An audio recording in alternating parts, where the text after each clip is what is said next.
keselamatan pelayaran.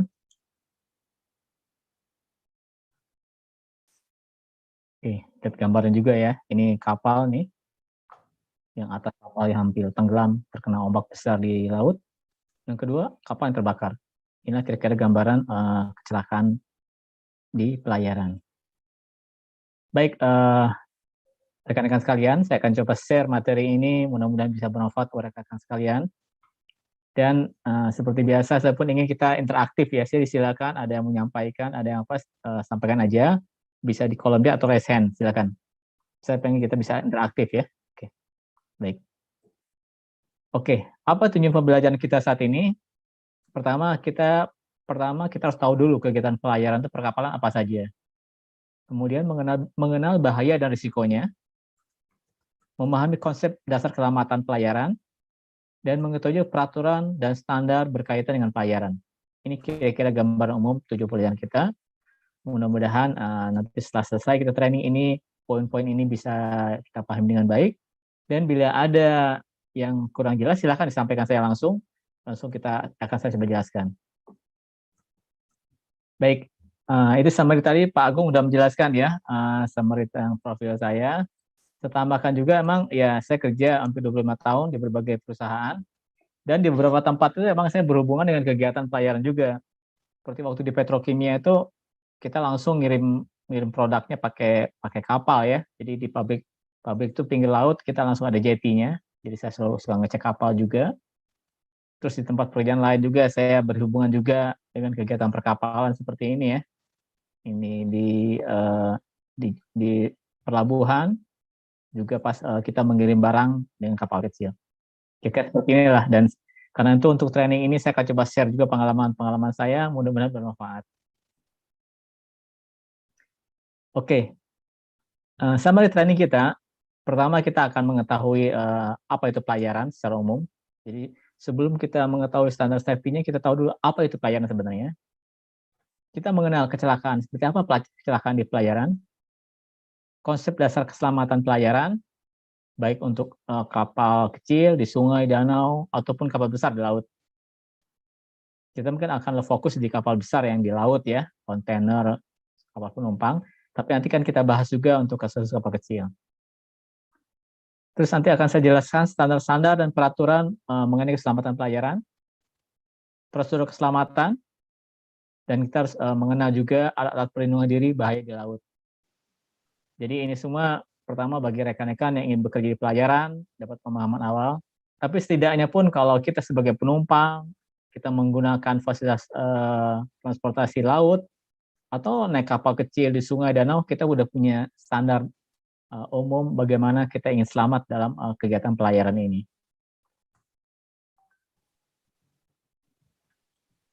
Oke. Pertama, transportasi laut itu kegiatan berisiko tinggi. Kita tahu ya, transportasi itu bisa darat, laut, udara, dan tiga-tiganya berisiko. Laut dan udara termasuk lebih tinggi risikonya dibanding darat. Karena risikonya tinggi, sehingga perlu standar dan protokol yang ketat untuk menghindari terjadi kecelakaan. Walaupun kecelakaannya jarang-jarang, tapi kalau sekali terjadi dampaknya besar. Yang ketiga, kegiatan transportasi laut itu bersifat mendunia, global. Karena kan kita ngirim barang, ekspor, kontainer tuh berjalan di berbagai negara. Sehingga peraturannya pun harusnya peraturan yang dunia, skala dunia. Nanti sebagian diadopsi oleh peraturan masing-masing negara, termasuk peraturan di negara Indonesia. Sebagian kita mengadopsi standar dunia. Nanti yang di training ini pun saya akan sampaikan beberapa standar dunia itu. Nah, ini kira-kira seperti ini kalau kita lihat berbagai industri ya. Kita bandingkan mulai yang industri sederhana ya, seperti hotel, restoran, itu risikonya rendah ya, paling kebakaran. Industri makanan atau industri manufaktur, rendah atau sedang. Konstruksi lebih tinggi lagi, bisa sedang ataupun tinggi, bisa luka, kerusakan, atau fatality. Nah, pelayaran itu risikonya tinggi, sama dengan oil and gas, pertambangan, juga penerbangan. Kenapa? Karena langsung dampaknya adalah tenggelam, fatality atau kerusakan. Dan kalaupun ada terjadi, meninggal itu bukan 1-2 orang, banyak sekalian meninggal. kalau terjadi kecelakaan di pelayaran. Karena itu ini termasuk risiko tinggi, sehingga perlu pakai peraturan atau standar yang ketat juga untuk safety-nya. Nah, ini contohnya ya, gambaran seperti apa kecelakaan kapal itu. Pertama ini kontainer. Jadi nggak harus tenggelam ya, bisa juga tidak seimbang kapalnya, udah miring ya udah susah seperti ini. Kontainer jatuh. Bisa juga kecelakaan di pelabuhan, dan ini yang terdampar ya, terdampar atau kebakaran, ini tenggelam atau tabrakan. Nah, mungkin kita aneh ya, kok kapal bisa tabrakan gitu ya. Bisa ini. Kapal bisa ada tabrakan juga di laut gitu. Dan itu banyak terjadi. Dan tidak seperti naik mobil ya. Kalau ada apa bisa langsung kita rem. Di kapal nggak seperti itu, beda. Nanti kita lihat ya seperti apa penanganannya. Tapi kira-kira seperti inilah kecelakaan kapal. Jadi tujuan keselamatan pelayaran itu adalah mencegah terjadinya kecelakaan pelayaran. Nah, akhirnya berbagai lembaga keselamatan mengembangkan metode dan standar keselamatan sehingga dari awal bisa dicegah terjadinya potensi kecelakaan itu. Jadi kalau tadi kan kecelakaan sudah terjadi ya susah, tapi bagaimana sebelum terjadi kita bisa siapkan seperti ini. Ya seperti inilah kapal tabrakan. Ini kalau udah jalan kita nggak bisa ngerem mendadak. Udah 5 menit 10 menit udah terjadi nih. Nah, bagaimana pandangannya adalah jauh sebelumnya. Pertama kita mengenal dulu ya. Jadi sebelum kita memahami bagaimana saya di sana, kita tahu dulu lah seperti apa pelayaran. Mungkin bagi rekan-rekan yang udah tahu silakan, tapi yang baru silakan ya saya sampaikan juga pemahaman umumnya. Pertama jenis transportasi laut, perairan ya. Ada kapal penumpang, kapal feri penyeberangan, ada kapal barang juga kontainer, ada kapal pencari ikan, nelayan, atau ada juga kapal untuk keperluan khusus seperti untuk survei, pengeboran, kapal tunda dan lain-lain. Tunda ini kayak yang menarik kapal besar ya di pelabuhan. Untuk sungai dan danau ada perahu, ada kapal tongkang, ada ponton. Ini kira-kira jenis transportasinya. Jadi di laut ataupun di darat. Nah ini contohnya. Terus secara umum kegiatan industri pelayaran itu ada 3. Pertama di galangan kapal, ini gambar ya, proses pembuatan kapal. Yang kedua transportasinya sendiri, di laut, danau atau sungai seperti gambar ini kapal feri. Kapal feri ini di Bangladesh. Saya sampaikan karena ini banyak kasus terjadi di sana itu kecelakaan kapal feri di sana. Yang selanjutnya adalah pelabuhan. Jadi ini tiga aktivitas kegiatan di pelayaran yang tiga-tiganya perlu diterapkan juga safety di sana. Dan fokusnya adalah pas saat transportasinya. Jenis kapalnya, nah ini kontainer ya, ini kontainer, bawa kontainer besar. Ada juga kapal tanker, ini bawa minyak atau gas seperti ini. Ini kapal pesiar, buat penumpang. Nah ini kapal tunda ya. Nah kapal tunda seperti ini nih. Jadi dia biasanya digunakan untuk menarik kapal besar di pelabuhan. Ini kapal nelayan. Dan ini kapal ini biasanya ini kayak gini untuk survei ya. Jadi di perusahaan minyak, gas itu ada kapal-kapal yang melakukan survei geofisik, geoteknik pakai seperti ini. Ini kira-kira gambar umum jenis-jenis kapal yang ada saat ini. Nah, supaya tahu aja seperti itu kapal ya, ini gambar umum ya. Jadi kita tahu juga lah standarnya kapal. Dan utamanya lah mungkin untuk area-area yang sangat berisikonya ya, yang sangat pentingnya. Ada tempat ini di sini nahkoda kapal, ini mesin kapal, ada dek, ada kren untuk mengangkatnya, ada bow, ada stem ini untuk penutupnya ya, kepala kapal. Oke. Ini silakan dipelajari. Ini seperti ini, jadi kita harus paham lah ini nama kapal dan apa istilah-istilah di sini. Tapi intinya kita akan fokus bagaimana kita mengelola ini semua dari sisi manajemennya adalah nahkoda kapal dan bagaimana bahwa kapal sendiri dibangun dengan aman. Nanti saya jelaskan standarnya. Nah, kita coba sekarang kita mulai ya. Kecelakaan kapal. Apa sih kecelakaan itu? Pertama di galangan. Jadi waktu membuat kapal pun di galangan kapal tuh ada eksiden juga. Sebetulnya lah ada yang terbalik, ada yang jatuh gitu ya. Ada yang kebakaran atau kerennya runtuh. Inilah kecelakaan di galang. Jadi galangan kapal juga walaupun kapal belum jalan udah ada risiko juga. Dan untuk disinilah sudah mulai juga bagaimana kita aman di pas pembuatan kapalnya. Ini ada standarnya. Yang kedua, kecelakaan di laut. Ini kan, ini ombak besar nih, sering terjadi adalah kapal tenggelam karena ombak besar atau terbakar. Kapal terbakar ya. Walaupun di laut ya nggak mudah juga memadamkan api ini, kapal yang terbakar. Nah ini kontainer, kayak tadi gambar kontainer ya, kontainer. Jadi kapal kontainer tidak seimbang, ada masalah, dan akhirnya kontainernya jatuh ke laut. Ini banyak terjadi. Dan ini tadi kapal yang tabrakan. Mungkin kok kapal bisa tabrakan, ya inilah ini terjadi gitu ternyata. Kapal itu bisa tabrakan. Dan saya jelaskan tidak seperti mobil ya, kita bisa langsung ngerem, enggak, kapal nggak bisa seperti itu. Karena itu ada standar tersendiri bagaimana pencegahannya. Ini kecelakaan kapal di laut. Nah, di pelabuhan pun bisa terjadi kecelakaan. Nah, ini pelabuhan ya. Pas miring penempatannya, atau nabrak, dia malah nabrak kren di sini, atau naik ke atas seperti ini. Jadi di pelabuhan pun bisa terjadi kecelakaan. Oke, kita di galangan, di transportasi di lautnya, ataupun di pelabuhan. Nanti kita coba lihat ya bagaimana menangani ini semua. Nah, terus juga kecelakaan kecil di sungai, danau, atau selat. Ini sering kita lihat ya. Ini seperti sungai besar di daerah Kalimantan atau Sumatera kan banyak ya ada feri-feri seperti ini. Itu banyak terjadi kecelakaan juga. Nah, ini tenggelam ataupun terbalik. Jadi kalau kapal terbalik itu nggak bisa langsung dibalikkan seperti itu tuh akan susah ya. Kalau terbalik tuh ya walaupun nggak tenggelam tapi ya udah seperti ini. Dan orangnya susah diselamatkan. Nah, ini tadi bisa juga kapal kecil tabrakan seperti ini. Karena kecepatannya tinggi. Nanti kita coba bahas juga ya, gimana kecelakaan di tempat ini, dan khususnya kalau kita pun sebagai kita penumpang, ataupun kita ya banyaklah saudara kita ya, Sumatera, di Kalimantan, kita bisa kasih saran juga bagaimana supaya ini nggak terjadi seperti ini. Nah ini, terus kalau secara dunia, yang terkenal itu ya, kecelakaan yang ya dianggap besar lah gitu ya. Pertama adalah ini Titanic. Titanic itu di Inggris tahun 1912. Korbannya ada 1.500 orang yang meninggal. Ini kita mungkin tahu ya, nonton filmnya seperti apa. Ini sangat fenomenal sekali. Dan kejadiannya adalah dia nabrak gunung es, sobek pinggiran kapalnya ini, karena sobek, air masuk ke dalam, ke kamar mesinnya, dan akhirnya rusak. Dan setelah itu kapal tidak stabil sehingga tenggelam.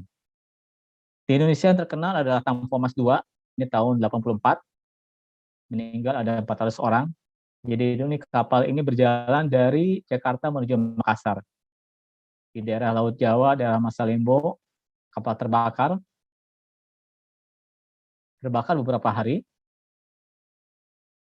Nah, setelah terbakar beberapa hari, setelah habis akhirnya dia tenggelam. Ini ada 400 orang yang meninggal. Penyebabnya adalah kebakaran, tapi juga setelah investigasi lebih lanjut ternyata ini kapalnya ternyata bukan kapal penumpang jarak jauh, ini sebenarnya Roro, kayak ferry dimanfaatkan itu. Yang kedua aja ini adalah kapal sudah tua dan tidak diinspeksi. Nah, setelah terjadi berbagai banyak kecelakaan inilah akhirnya banyak dikembangkan standar-standar untuk keselamatan di perkapalan. Secara umum, apa aja penyebab kecelakaan kapal itu? Bisa kerusakan peralatan, kurangnya keahlian, awak kapalnya kurang ahli ya, atau faktor alam karena ombak, badai, karang, atau gunung es. Bisa juga karena human error, kesalahan manusia, atau tabrakan di laut sesama kapal atau menabrak karang. Karena itu biasanya dekat karang ada selalu dipasang rambu itu ya, mercusuar. Bisa juga kebakaran.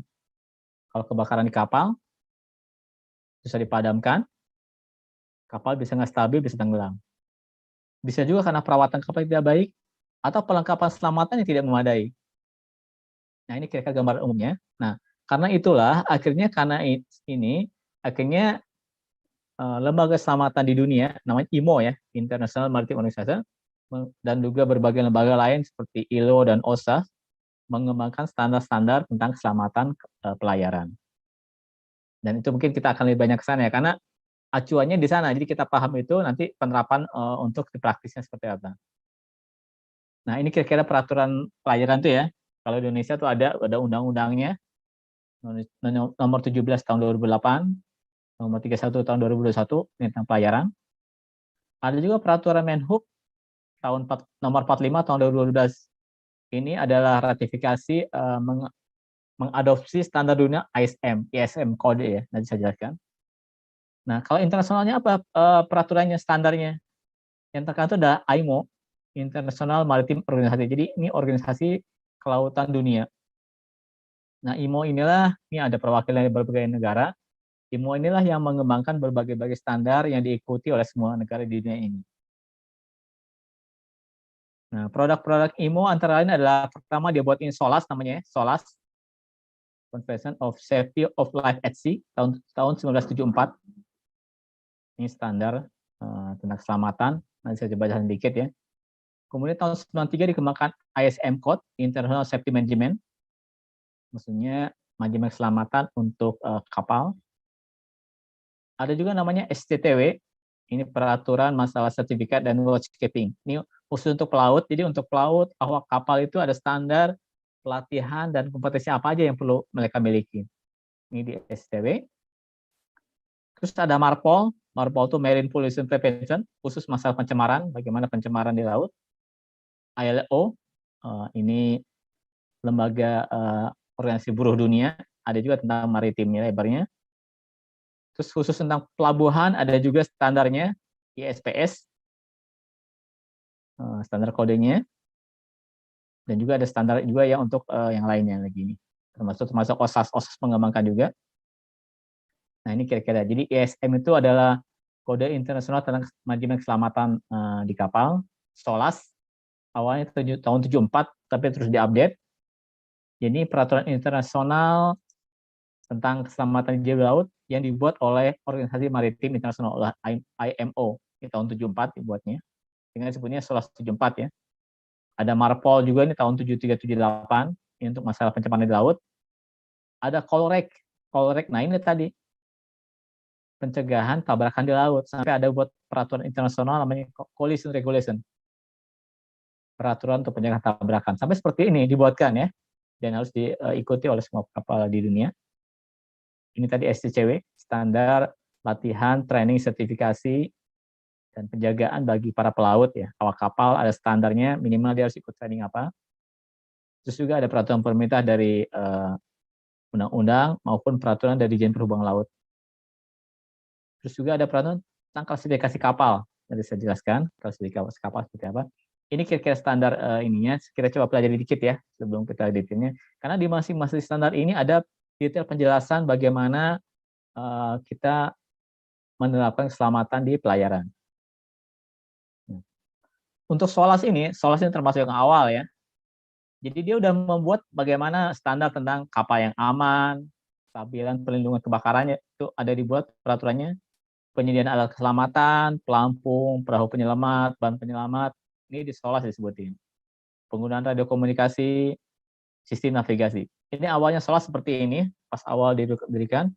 Kemudian dikembangkan lagi, akhirnya banyak berkembang, sehingga sekarang SOLAS ada 14 bagiannya, 14 chapter.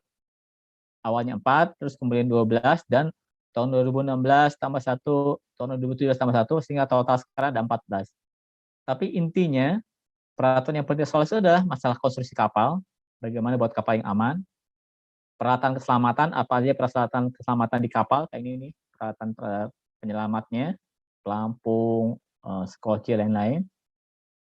Terus sistem navigasi juga penting untuk komunikasi sama kondisi arah di laut. Terus masalah kargo, ada khusus juga tentang kargo dan muatan, loading unloadingnya ini, kargo dan juga barang-barang berbahaya, gas, minyak, ada standarnya. Dan ini akhirnya SOLAS juga mengembangkan masalah sistem manajemen keselamatan. Ini baru tahun 93. Jadi ini kira-kira seperti ini ya. Ada 14.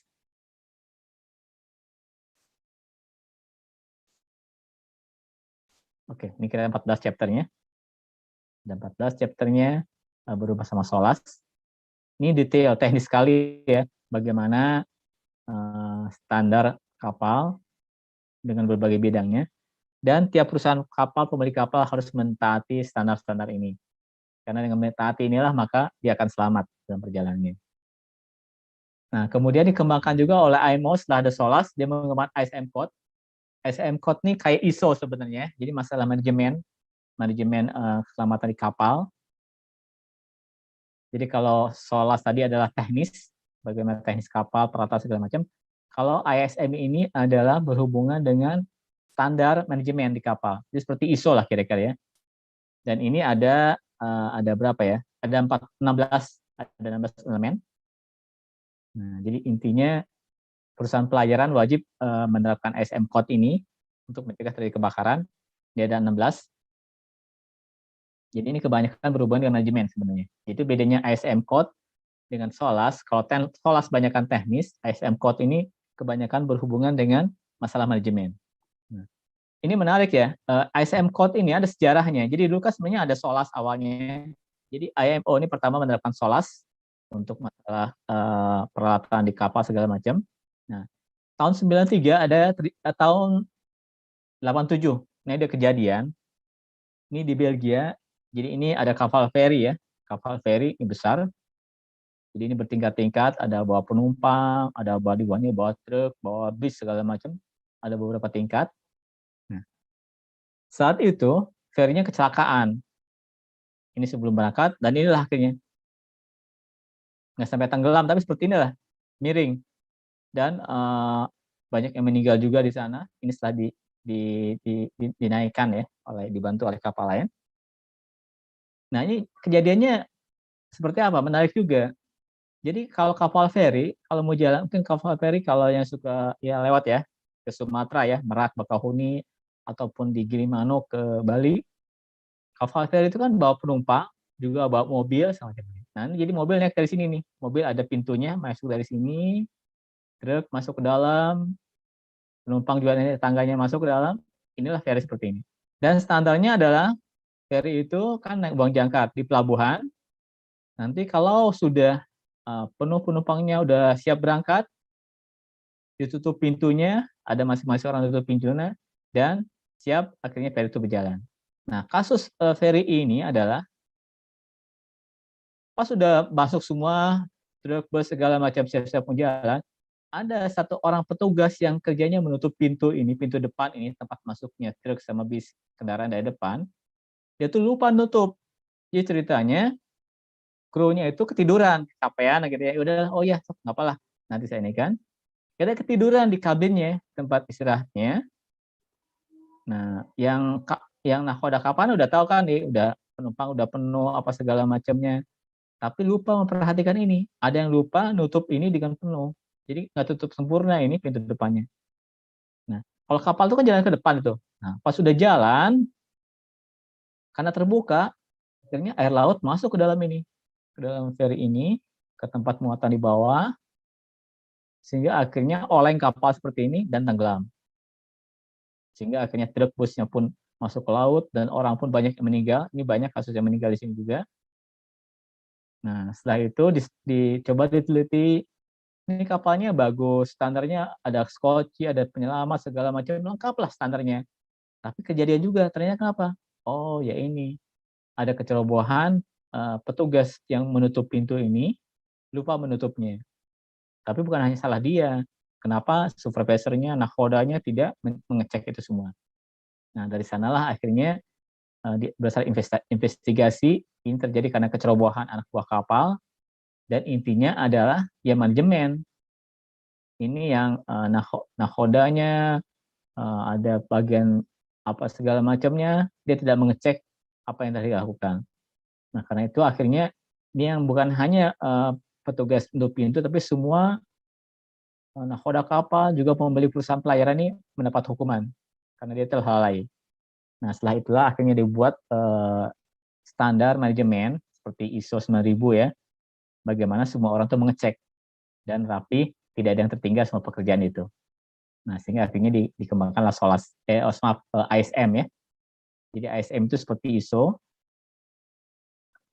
dan ini ada 16 poinnya ya, elemen-elemennya. Tanggung jawab personal, sumber daya personal, ada lengkap ini. Jadi sumber daya pun jelas, orang nggak boleh sembarangan jadi nahkoda, Jadi ABK ada standarnya, ada pelaporan, terus apa namanya, ini mirip-mirip dengan ISO. Ini tiap perusahaan kapal harus punya ini, dia harus punya dokumennya. Nah ini ISM ya, ISM code ini standar. Setiap kapal harus punya ISM code. Ini lambang IMO ya, IMO. Nah nanti kapal-kapal itu akan disertifikasi, dicek oleh ISM. Nanti kalau udah oke segala macamnya, udah dokumen segala macamnya, mereka dapat dokumen DOC, dokumen of compliance, sama sertifikat keselamatan, SMC namanya. Nah, dokumen-dokumen ini adalah persyaratan bagi sebuah kapal untuk bisa berlayar. Kalau nggak ada dokumen ini, tidak diperbolehkan oleh Sabana Pelabuhan. Oke? Nah, itulah kira-kira gambaran umumnya ya, peraturan-peraturan. Jadi ingat ya, yang utama itu adalah SOLAS. Ini ada SOLAS, ada 14 chapter. Silakan dibaca masing-masing. Kebanyakan teknis tentang keselamatan kapal. Dan ini adalah ISM, International Safety Management, Sistem Manajemen Perkapalan. Dan ini adalah 2 poin persyaratan kapal mendapat sertifikat untuk boleh berlayar. Oke, nah itu kira-kira peraturan-peraturannya ya.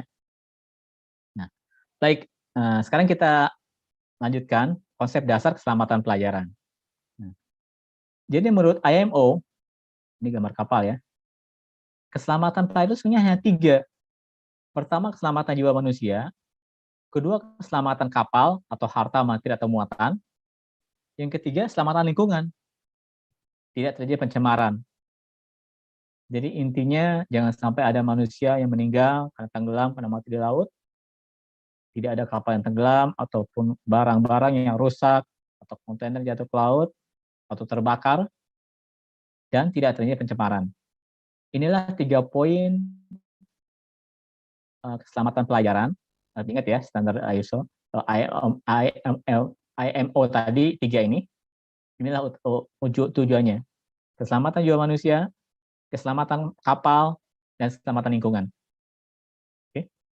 Nah, kita coba lihat. Nah, penumpang manusia itu apa? Ada penumpang, awak kapal, petugas pelabuhan, juga pekerja dengan kapal. Saya pekerjaan pun gimana supaya aman. Ini kira-kira bagaimana kita harus selamat juga semua orang ini. Properti kapalnya, peralatan kapal, pelabuhan tidak rusak, muatan pun tidak rusak. Kalau kapal tidak tenggelam ya. Ini tujuannya. Kalau lingkungan apa? Tidak terjadi pencemaran, oli, minyak, ataupun limbah kapal. Nah, baik. Ini 3 ini poin keselamatan perkapalan ya, pelayaran ya. Berhubungan dengan orang, berhubungan dengan properti, berhubungan dengan lingkungan. Nanti kita lihat ya. Nah, jadi manusia, risikonya apa? Dia bisa luka, cedera, tenggelam, atau meninggal. Karena kapal. Kita cegah gimana caranya? Kalau kapal sendiri apa? Bisa tenggelam, terbakar, tabrakan, rusak, atau materialnya hilang, muatannya hilang. Kalau lingkungan, pencemaran laut. Nah, inilah kira-kira risiko-risiko dari keselamatan pelayaran, dan akhirnya dibuatkanlah standar-standar untuk mencegah supaya ini tidak terjadi. Risiko ini tidak terjadi. Nah, itu tadi dikembangkan oleh IMO tadi ya, International Maritime Organization, sama ISM, International Safety Management, sampai ada code untuk ini semua agar selamat. Jadi ISM sama SOLAS itu tujuannya adalah ini, bagaimana manusia yang selamat, kapalnya pun aman, tidak tenggelam, dan laut pun tidak tercemar. Ini kira-kira gambar umumnya. Nah, bagaimana caranya? Nah, nanti akan lebih detail ya.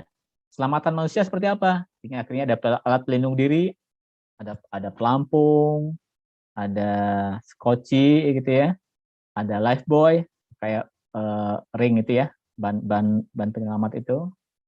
Ada juga sistem manajemen keselamatan kapal kayak tadi ISM, ada administrasi pelaut juga penumpang, sama keahlian itu juga ya. Jadi orang nggak boleh sembarangan juga untuk jadi pelaut itu. Dan penumpang pun dicatat. Itu cara-caranya. Keselamatan kapal gimana? Nah, itu adalah ada standar konstruksi kapal. Jadi kapal pun nggak dibuat sembarangan. Dari awal dibuat itu aman kapalnya. Ada namanya klasifikasi kapal, ada peralatan perlindungan jiwa, ada sistem emergensi, kebakaran, tenggelam, ada sistem navigasi. Navigasi itu untuk arah kapal, ada radio komunikasi. Nah, ini semua adalah usaha-usaha untuk keselamatan kapal. Nah, terus juga ada support sistemnya, ada pelabuhan, usaha bandar, ada keamanan laut, ada peraturan. Ini adalah usaha-usaha untuk ini. Terus untuk mencegah pencemaran juga ada peralatannya, ada alat-alatnya untuk melindungi. Nanti ada standar sendiri ya untuk pencemaran. Nah, inilah kira-kira risiko-risikonya dan bagaimana tindakannya, cegahnya, dan peralatannya. Nanti akan kita coba buat lebih detail ya untuk ini semua. Nah, jadi kira-kira seperti inilah gambarannya ya.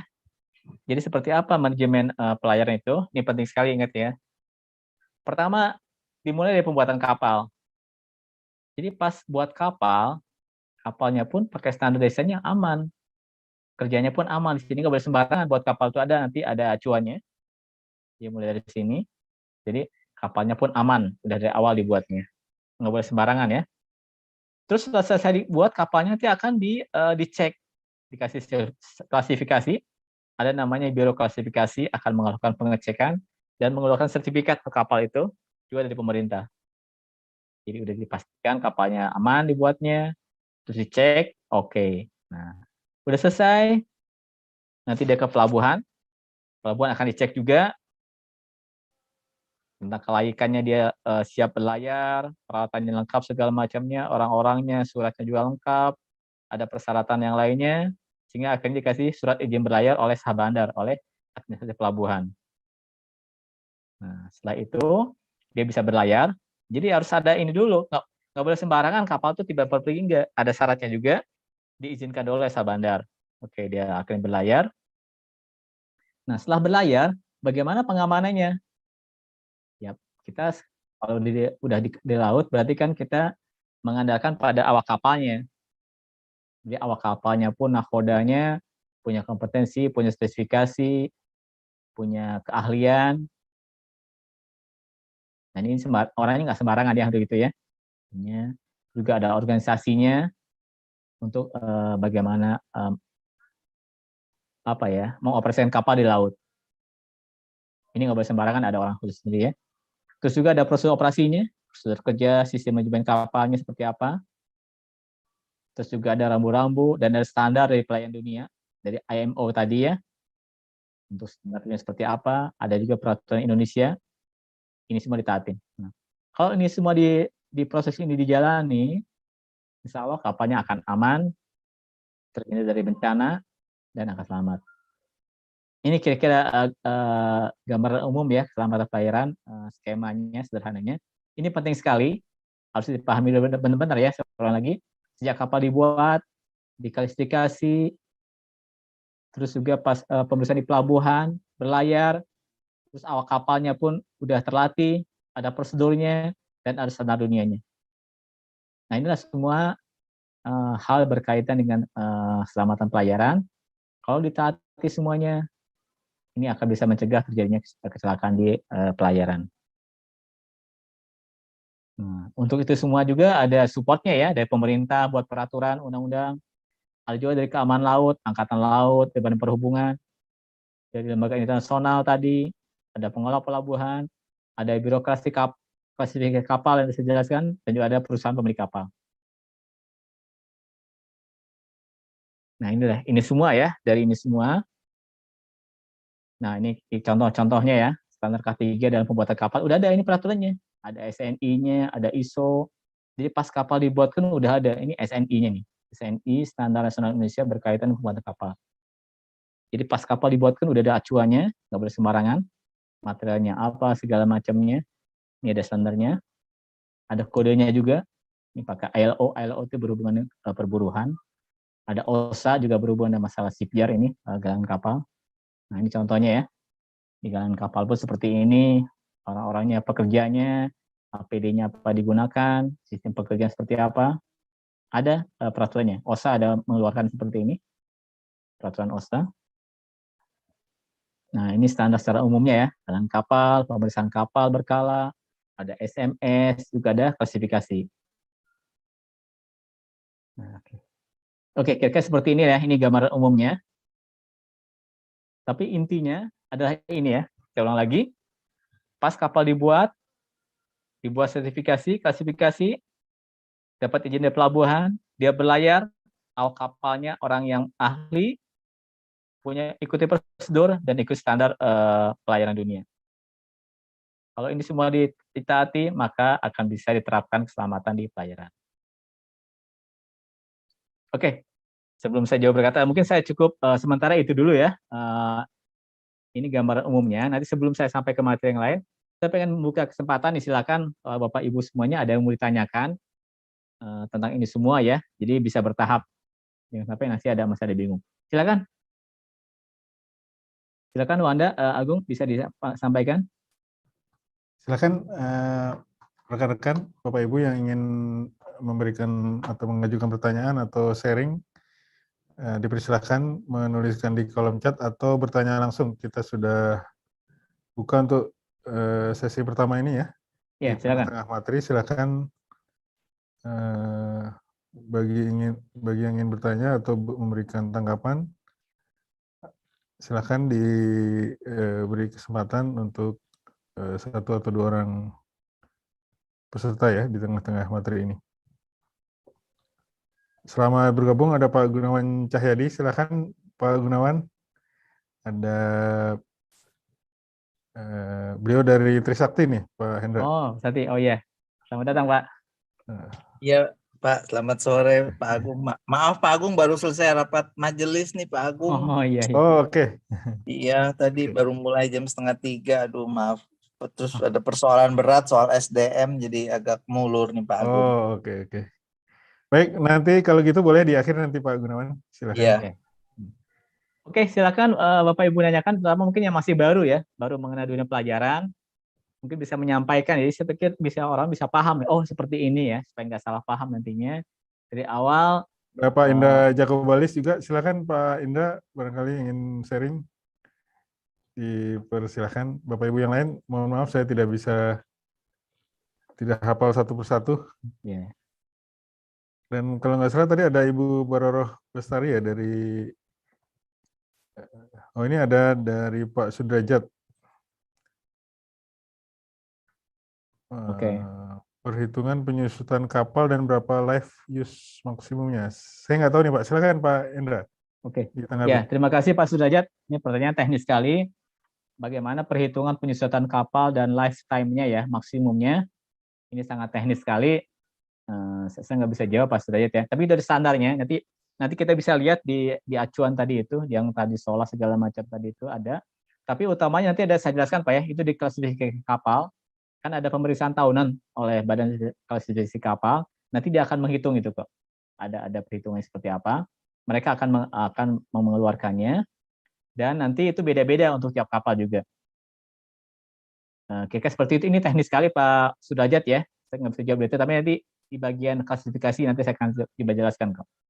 Tapi intinya kalau di tiap tahun dicek, maka akan ketahuan Bapak ini kan. Oke, terima kasih. Nah, ini Pak Subhan, sertifikat apa saja yang diperlukan untuk menjadi awak kapal? Untuk crew safety, adakah spesifikasi khusus? Oke, nanti akan saya jelaskan tentang setelah materi ini ya. Ada khusus masalah juga tentang sertifikat diperlukan. Nanti ada training-trainingnya apa ya? Baik Pak Subhan, nanti setelah ini saya akan sampaikan. Oke, terima kasih pertanyaannya Pak Sudrajat, Pak Subhan. Oke, yaudah nggak apa ya. Kalau nggak ada lagi, silakan. Akan saya coba lanjutkan ya. Ada yang tanya lagi? Oke, baik kalau gitu saya lanjutkan ya. Ini yang pertanyaan Pak Subhan tadi, Pak Sudrajat ya. Nah, jadi pas kapal dibuat tadi Pak, itu ada namanya Biro Klasifikasi. Nah ini nih. Jadi kapal itu akan diperiksa, pas ngebangun itu, dia harus mengikuti standar ini. Ini adalah Biro Klasifikasi. Ini tiap negara punya, di Indonesia namanya BKI, Biro Klasifikasi Indonesia. Ada di NV, Lloyd Register, Trina, segala macam ya. Dan ini bisa juga dia itu tidak hanya di satu tempat, tapi di negara lain. Seperti Indonesia pun banyak kapal dia pakai standar RINA, pakai standar DNV, standar apa ya. Nah, inilah lembaga-lembaga ini, dia yang mengecek pas saat kapal dibuat, dan pembuat kapal pun harus mengikuti standarnya. Ini contohnya RINA, saya gambarkan ini. RINA ini dari Italia.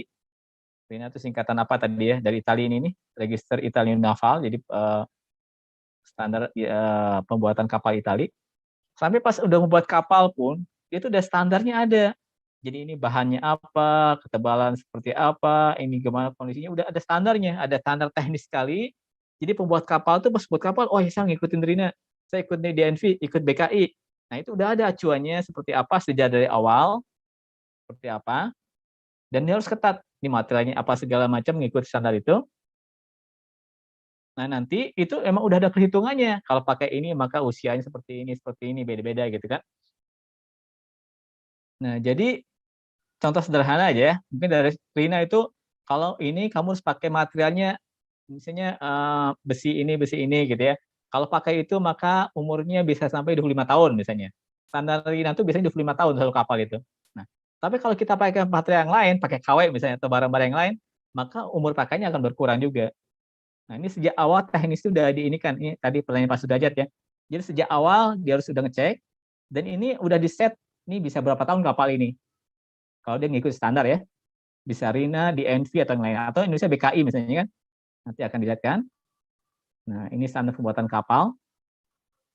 Jadi Indonesia ada SNI-nya. SNI ini nih tahun 2021 seperti apa. Ada ISO juga. Nah, dia ikutin ini. Nah, contoh seperti ini.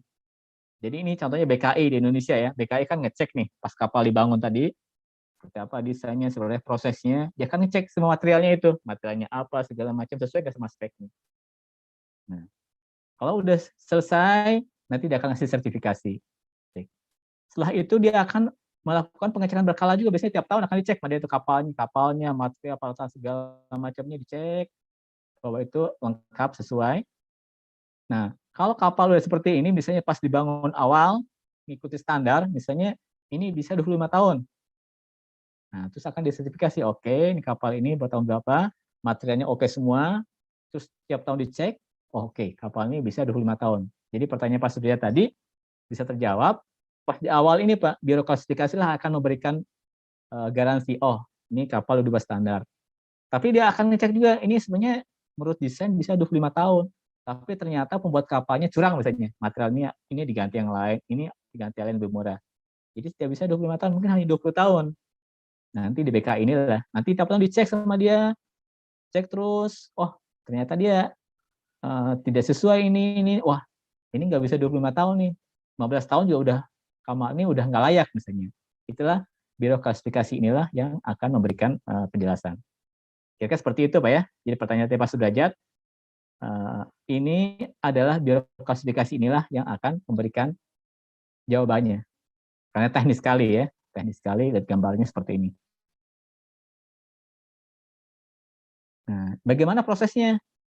Jadi pertama, pembuat kapal ngasihkan desainnya, dianalisa secara teknis oleh Biro tadi, dia verifikasi lapangan, kegagalan kapal, bahwa standar safety diterapkan, juga materialnya, terus juga dia mengunjungi juga tempat pembuatan perangkat, tempat buat mesin, perangkat baja, segala macam, dicek semua. Dia mengasih, terus juga dia mengawasi juga dan menyaksikan uji coba kapal, sea trial, untuk memastikan keselamatan kapal. Nah, setelah proses lengkap, nanti pemilik kapal mengajukan permintaan untuk sertifikasi klasifikasi teknik kapal. Nah, nanti diberikan oleh Biro Klasifikasi tadi. Jadi ini biro resmi ke Indonesia kan BKI ya, buat itu resmi surat. Nah, sudah siap berlayar. Nah, terus dia ngajukan pemeriksaan berkala, karena harus dicek terus, bukan hanya sekali, Pak. Bisa tiap tahun atau 2 tahun dicek terus, kayak tadi ini dicek. Jadi ada jadwalnya. Jadi kalau kapal ini bisa 25 tahun, pas ada jadwalnya, tiap tahun ngecek apa terus sampai dihabisin. Jadi seperti mobil lah, mobil juga kan ada pemeriksaan berkala ya, atau dikir lah, kalau mobil kapal pun sama seperti itu, untuk memastikannya. Nah, ini contohnya, ini adalah, ini contoh kapalnya Pertamina ya, ini udah standar, udah ini. Jadi biasanya selalu speknya kayak gini kan, ini kapal, berapa panjangnya, berapa beratnya, ini kapal tanker Pertamina ya. Ada spesifikasi kapalnya, teknis segala macamnya, dan klasifikasinya apa? Ini dikatakan kapal ini menggunakan klasifikasi BKI dan ABS dari Amerika. Nah, ini udah jelas nih. Jadi ada klasifikasinya. Tiap kapal terus harus ada. Dia pakai klasifikasi apa? Dari standarnya. Nah, terus juga ada ininya, nakodanya siapa, apa diangkat, apa material di bawahnya. Terus ada standar-standar semuanya itu detail sampai tahun berapa kapal ini dibuat, sampai berapa lama usianya. Terus di pelabuhan mana dia berangkat, ini kan pelabuhan Tuban sampai ke India, terus detailnya ada. Jadi dari ini semua awalnya dari sertifikasi tadi, maka kapal pun akan jelas ini berangkat kemana segala macamnya, udah ada ketentuannya.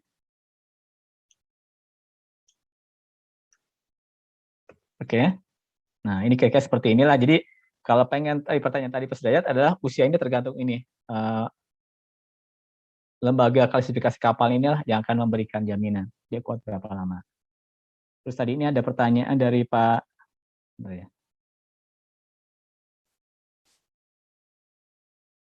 Oh ya, tadi pertanyaan tadi Pak ini. Oh Pak Indra Jakobalis.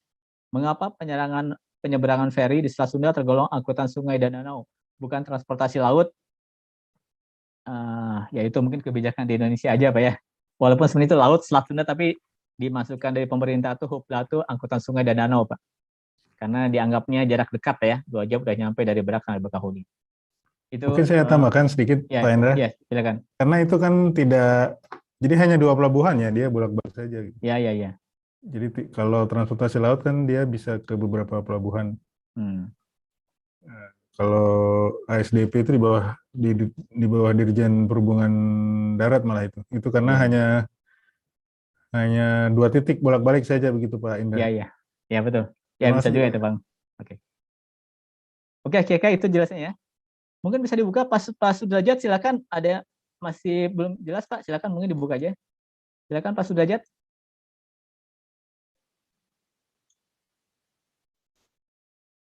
Halo Pak Sudrajat. Pak Indra tadi Pak, yang terakhir ya? Enggak, ini Pak Sudrajat tadi menanyakan masalah usia kapal ya. Oke, Bapak Ibu sekalian, rekan-rekan kalau ingin bertanya langsung boleh raise hand, nanti dipanggil oleh Pak Indra ya. Silakan lanjut Pak Indra. Oke, apa ya, ini tadi sudah jelas tentang kapal teknisnya ya. Nah terus selanjutkan tadi pertanyaan Pak siapa mengenai masalah ini kan udah kapalnya. Nah ini adalah operasionalnya di kapal seperti apa.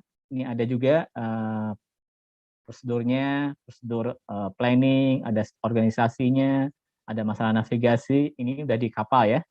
Ada standar prosedur juga, ada namanya SOPEP. Ini masalah berhubungan dengan polusi. Juga ada maintenance-nya, dan ada sertifikat ini dari kapal, ada ini adalah nakoda yang bertanggung jawab di sana. Nah, terus seperti apa standar personel dan sistem keselamatan?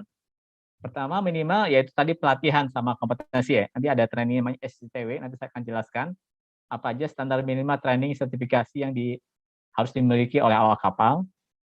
Standar fit to work, minimal sehat dari MCU-nya. Standar keselamatan kapal sendiri ada tadi safety management system-nya, SMS, dan lain-lain, ada buku pelaut segala macamnya, ada administrasinya, ini standarnya. Nah, ini kira-kira standar organisasi di kapal itu. Ini bahasa Inggris ya. Master itu maksudnya nakoda, kapten kapal ya, ada master. Ada khusus petugas radio, ada steward, ada engine-nya, ini kepala kamar mesin, khusus kursus mesin gitu ya. Ada juga khusus yang masalah masak, ada juga menangani masalah dek, ada chief officer, ada kadet, ada boswen. Boswen itu kayak apa ya? Pembantu umum lah. Ada seaman, ada organisasi seaman, ini istilah standar dunia. Maksudnya ini kayak pembantu umum lah, ngurus macam-macam tadi itu. Nah, tadi pertanyaan tadi Bapak tadi Pak siapa ya? Pak Zubhan. Ya sertifikasi ini Pak. Jadi tergantung dia mau jadi master, jadi nakoda kapal, jadi kepala kamar mesin, jadi apa, tergantung itu adalah nanti akan ada trainingnya. Dan safety officer, jadi sebenarnya di kapal itu yang tanggung jawab ya master ini, nakoda kapal. Nah tapi nanti ada safety officer itu biasanya salah seorang chief officer ini ditunjuk oleh kapten kapal sebagai safety officer-nya di kapal itu. Tapi intinya safety adalah tanggung jawab semua orang di kapal ini semua. Nanti dimasukkan pada salah seorang penanggung jawabnya itu tadi. Ini kira-kira itu gambarannya. Dan ini hampir sama semuanya karena standarnya standar dunia ya. Mungkin di Indonesia istilahnya saja beda. Ada kepala kamar mesin, ada mu'alim, ada apa ya, officer pertama segala macam. Tapi inilah gambarannya. Nah, ini tadi training apa saja yang dibutuhkan. Jadi minimal ya dia sekolah pelaut ya pas awalnya. Nah, terus inilah trainingnya. Jadi tadi SCCW tadi, Standard of Training Certification and Watchkeeping for Seafarer, ini sama seluruh dunia, standar dunia. Inilah list training yang diperlukannya. Ya minimal awal sih ini ya basic safety training, semua harus ikut.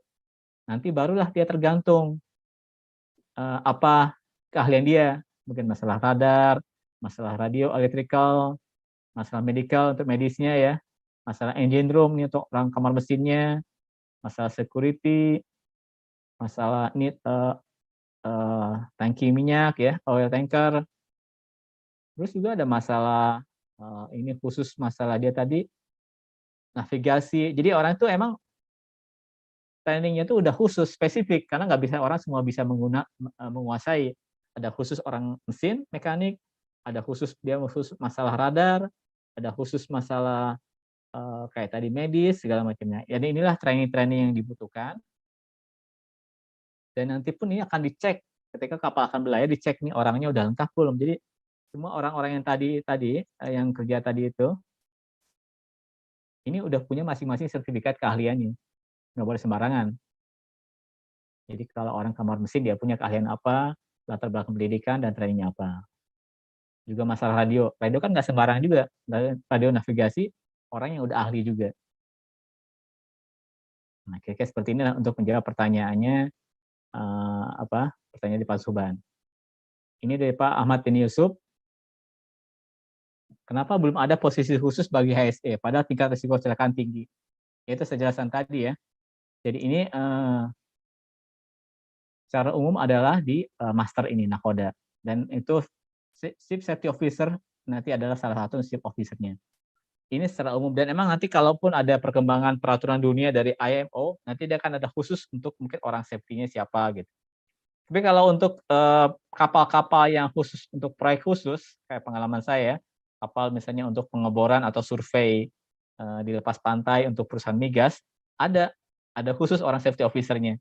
Jadi ini ada awak kapal, nanti ada operator. Operator itu orang yang bekerja di sana, yang melakukan pengeboran, melakukan apa ya, itu ada orang safety officer-nya. Tapi kalau ini karena organisasi kapal terus harus standar dunia, nggak boleh tiba-tiba kita masukin ya. Ini seperti ini. Nanti mungkin ada perkembangan, mungkin akan ditunjuk juga khusus siapa safety officer ini. Tapi untuk saat ini safety officer dirangkap oleh salah seorang ship officer di organisasi ini, di kapal ini. Itu kira-kira jawaban saya untuk Pak siapa nih? Untuk Pak Ahmad dan Yusuf. Oke. Sebelum saya lanjutkan, silakan ada yang masih ditanyakan? Oke, baik saya lanjutkan ya. Jadi ini trainingnya. Trainingnya sangat detail sekali. Tapi minimal yang basicnya ini, basic safety training semua orang harus dapat ini. Juga masalah survival, ini semua orang dapat. Tapi kalau training-training yang lain itu adalah spesifik sesuai keahliannya. Sesuai keahlian dari awak kapal. Nah terus bagi orang, maksudnya selain non awak kapal, yang ikut terlibat di sana, misalnya kayak operator migas, ada operator kapal survei laut, pengeboran. Nah, jadi biasanya gini, kayak ada kapal survei geoteknik ya di perusahaan migas itu yang pergi ke Anjungan lepas pantai, kan ada awak kapal tuh ngurus kapal, dan tapi ada juga mereka ini bukan awak kapal, tapi operator. Nah, untuk orang-orang seperti ini, ada juga standar trainingnya. Ada BSS namanya, ada TBOSIET, ada HUET. BSS itu Basic Sea Survival. Semua orang harus punya training ini, kalau nggak ikut ini nggak boleh ikut sebagai operator itu. Yang kedua TBOSIET, Tropical Basic Offshore Safety Induction Emergency Training. Jadi ini adalah kira-kira training emergency untuk di offshore ya. Biasanya untuk orang-orang yang kerja di anjungan minyak lepas pantai, dia harus ikut training ini. Dan ada training HUET, Helicopter Underwater Escape Training. Jadi ini maksudnya kalau orang ke anjungan lepas pantai itu kan dia naik boat, terus dia itu pakai chopper ya, pakai chopper helikopter. Nah itu harus ada standar. Kalau tiba-tiba helikopternya jatuh, bagaimana pengamanannya? Nah ini ikut training ini. Kalau orang ikut training HUET ini, dia udah tahu, oh kalau tiba-tiba kecelakaan helikopter di laut, seperti apa pengamanannya. Jadi kalau orang kerja di anjungan minyak lepas pantai harus punya training 3 ini, BSS, Tibuste, dan HUIT. Dan ini trainingnya nggak sembarangan ya, karena harus ada prakteknya dan ada ujiannya juga. Oke, baik, saya lanjutkan. Nah, yang lain lagi adalah yang penting di kapal itu adalah sistem navigasi. Ini seperti navigasi kapalnya. Jadi ini jangan kita bayangkan kapal ini seperti zaman dulu ya, seperti zamannya bajak laut kayak itu. Enggak, sekarang itu udah pakai teknologi tinggi. Jadi ini ada navigasinya dan kapal harus punya navigasi. Kalau nggak ada navigasi terus ininya itu tidak diperbolehkan. Nah, jadi dengan ada navigasi ini sejak dia berangkat dari pelabuhan sampai ke tujuan selalu dipantau. Selalu dipantau posisinya di mana, gimana kondisinya, dan itu pun dia bisa ngecek di mana ada kayak rambu-rambu ini ya, rambu-rambu ada mercusuar, ada kapal yang lain, dia udah tahu. Dan ini navigasi ini harus selalu hidup selama kapal berjalan. Kalau dia mati, dia harus langsung kontak bagaimana dilakukan dan dia harus berhenti dulu. Ini udah kewajiban sesuai standar SOLAS. Setiap kapal harus punya sistem navigasi dan komunikasi. Sama seperti pesawat terbang juga. Kalau dia hilang komunikasi navigasi, itu dianggap kondisi emergensi. Begitu juga dengan kapal. Nah, dengan ada gini, jadi kalau ada sesuatu terjadi, dia akan bisa dipantau ya, dimonitor. Dan ini pun digunakan juga sekarang dengan komunikasi ini untuk ramalan cuaca. Jadi kalau dia tahu di daerah sana ada ombak besar, ada apa badai segala macam, dia udah tahu duluan, sehingga akhirnya dia bisa belok cari jalan lain. Itu salah satu cara juga bagaimana kapal-kapal modern sekarang bisa menghindari badai dan ombak besar di laut, karena dia pakai ramalan cuaca. Dia bisa mencari jalur yang lebih aman. Ini navigasi. Jadi ini ada khusus orang di kapal yang ahli masalah ini. Nah, ini contohnya sederhana ya. Ini AIS, ini harus dipunya juga. Nah, ini contohnya nih. Ini kapal-kapal yang kerja untuk anjungan minyak lepas pantai. Ini bisa kapal survei ataupun kapal tunda seperti ini. India lagi bangun anjungan minyak lepas pantai. Nah, kapal-kapal ini harus lengkap juga. Dia harus punya navigasi segala macamnya. Juga tahu posisinya. Dan ini anjungan minyak lepasnya bisa digeser-geser, bisa dipindah-pindah, ditarik oleh kapal ini. Sampai seperti itu. Nah, seperti inilah sistem navigasinya. Jadi kayak apa ya? Ya kayak Google Map gitu apa tapi di laut. Jadi dia tahu nih kapal arah kemana, ini kemana. Sehingga dengan ada ini bisa dihindari terjadinya tabrakan kapal. Karena dia udah tahu dia, oh saya kesini kosong, ini ada kapal apa segala macamnya, ada ini, ada rambu-rambu, dia udah tahu. Dan ini adalah wajib semua kapal punya, ada GPS-nya di mana posisinya, kedalaman berapa segala macamnya, dan nanti langsung terlihat ya karena pakai satelit ya. Jadi nakoda itu udah pakai kayak gini, jadi dia bisa tahu. Nah, termasuk untuk seperti ini, dia harus tahu juga posisinya. Jadi posisi itu apa ya, koordinatnya. Itu namanya orang surveyor. Kan kalau ngebor minyak itu harus tahu posisinya di mana. Kan di laut gimana kita tahu kan? Nah, itulah pakai GPS. Orang kapal ini bisa survei dari awal. Oh, ini posisinya di sini, titiknya. Dia melakukan kegiatan di sana.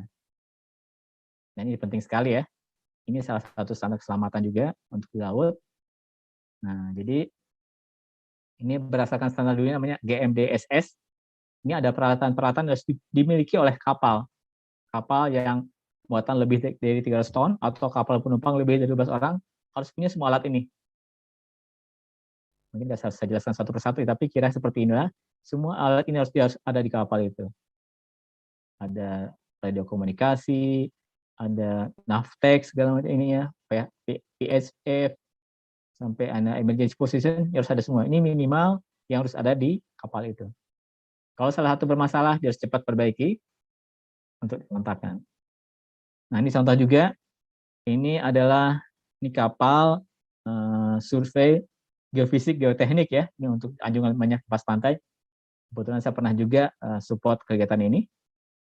Nah, ini harus pas nih, navigasi sama positioningnya penting sekali, karena di lautan kita nggak tahu nih, kita mau ngobor di mana, berhenti di mana, terus juga jalan kemana. So, kalau enggak, dia bisa nabrak anjungan minyak ini segala macamnya.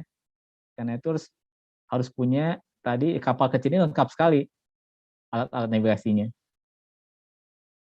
Dan ini kerjaan berisiko tinggi dan duitnya juga besar nih. Jadi adik-adik kalau mau masuk dunia ini perkapalan lumayan juga nih untuk survei migas, geofisik, geoteknik, support migas.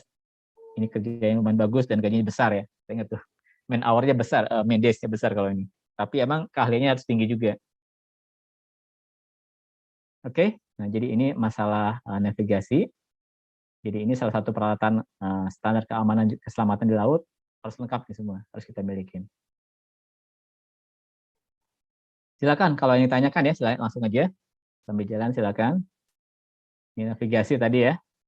Mungkin kalau saya jelaskan satu-satu, tapi ini orang-orang khusus tadi yang training training ini ada khusus awak kapal yang punya keahlian masalah khusus radar, radio komunikasi segala macam. Itulah dia training itu dapat sertifikasi boleh menggunakan alat navigasi ini.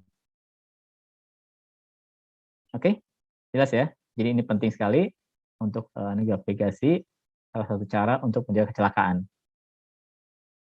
Oke. Nah, ini sekarang kita masuk alat keselamatan di kapal standar. Ya ini ya. Ini ada pelampung, ada baju juga ini nih, pelampung. Fire bucket ini kalau untuk kebakaran. Ini lifebuoy. Lifebuoy itu kayak bahan penyelamat ya, lifebuoy. Nah, ini namanya distress flare. Distress flare itu jadi ini kayak apa ya? Kayak pistol, tapi dia nunjuk flare itu apa ya? Nanti saya tunjuk gambarnya. Jadi kalau dia tiba-tiba ada masalah di laut atau emergency, ditembakkan ke atas, nanti akan kelihatan dari jauh.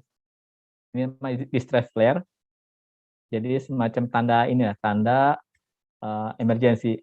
Jadi kalau malam hari, kalau pengen kelihatan, ditembakkan saja nih ke atas, nanti ada flare-nya kelihatan di langit, kapal lain bisa datang bantu. Ini APAR, ini adalah semacam sekoci, ini fire pump, pompa untuk pemadam kebakaran. Ini X, kampak, ya perlu juga kampak ya. Kalau ada masalah di sana untuk memecahkan ada yang rusak, ada apa segala macam. Jadi salah satu standar laut itu punya kampak juga ini untuk pengamanan. Nah ini tadi flare tadi ya. Jadi flare ini seperti pistol yang tadi ditembakkan. Nah contoh seperti inilah. Kalau ada orang di skoci, dia mungkin ada kapal yang tenggelam, dia tinggal di skoci, dia pakai ini nih flare, dinyalakan, tinggal kapal yang bisa lihat. Bisa dipegang langsung seperti ini. Ini mungkin kalau ingat yang suka nonton main bola ya, main bola kan suka ada tuh pendukung bola suka ngidupin kayak gitu ya, flare maksudnya kayak gini nih, supaya kelihatan. Dan ini sebenarnya awalnya adalah untuk di laut. Bisa juga ditembakkan. Jadi kalau kejauhan dimasukkan sini, pistol ditembakkan, nanti di langit akan kelihatan ada cahayanya. Sehingga kapal lain tahu, oh ada itu berarti kapal itu yang emergency. Nah inilah juga dulu yang terjadi waktu kapal Tampomas, waktu dia tenggelam itu, waktu dia mengalami musibah terbakar, ini dinyalakan. Sehingga akhirnya ada kapal yang dekat sama dia ngebantu ke sana. Itu udah standar keselamatan kapal di dunia. Kalau ada kapal yang bermasalah, terbakar segala macam, maka kapal terdekat harus membantu. Siapapun dia itu harus membantu. Itu udah konvensinya ya, kesepakatannya. Oke, ini namanya flare. Nah, ini kira-kira alat-alat selamatannya apa saja. Jadi ini dari berbagai alat tadi ya. Ada skoci kapal, ada life jacket, ada pelampung, segala macam. Ini dipasang di berbagai tempat di kapal. Jadi kalau kapal besar seperti ini, dia harus dipasang di berbagai tempat, nggak satu aja. Kenapa? Karena kan orang harus nanti kalau emergency harus secepatnya. Ini ada detailnya. Ini P ini apa tadi nih? Fire untuk kebakaran. Terus juga ini ada A ini skoci, skoci di sini. Dan ingat ya, skoci itu jumlahnya harus sama dengan jumlah awak kapal di sini. Berapa orang penumpangnya? Jadi itu harus muat skoci itu. Kalau kapal tenggelam semua, sehingga kayak kapal besar, contoh kayak Titanic segala macam, penumpangnya ribuan, skocinya pun banyak. Dan itu ada kesepakatan di laut, tadi kalau ada sesuatu itu, skoci itu kalau ada musibah di laut, maka yang pertama kali naik adalah perempuan sama anak-anak, itu diutamakan ya. Nah itu orang tua, itu laki-laki, dan yang terakhir adalah awak kapal. Paling terakhir adalah kapten kapal, itu konvensinya.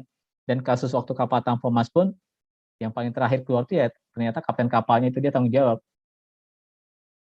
Nah kalau ini contoh yang tidak benar ya. Kalau ada kebakaran, ada musibah, tiba-tiba awak kapalnya duluan masuk ke skoci, itu nggak benar itu. Dan itu terjadi. Ada di kalau nonton film di Titanic atau di mana ya itu. Jadi awak kapalnya dia mikir udah saya selamat duluan.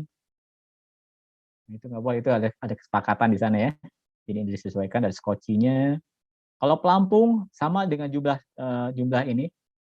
orangnya. Jadi pelampung itu, jadi misalnya kapal bisa untuk 100 orang, maka pelampungnya pun dari 100 dan lebih sama ABK-nya.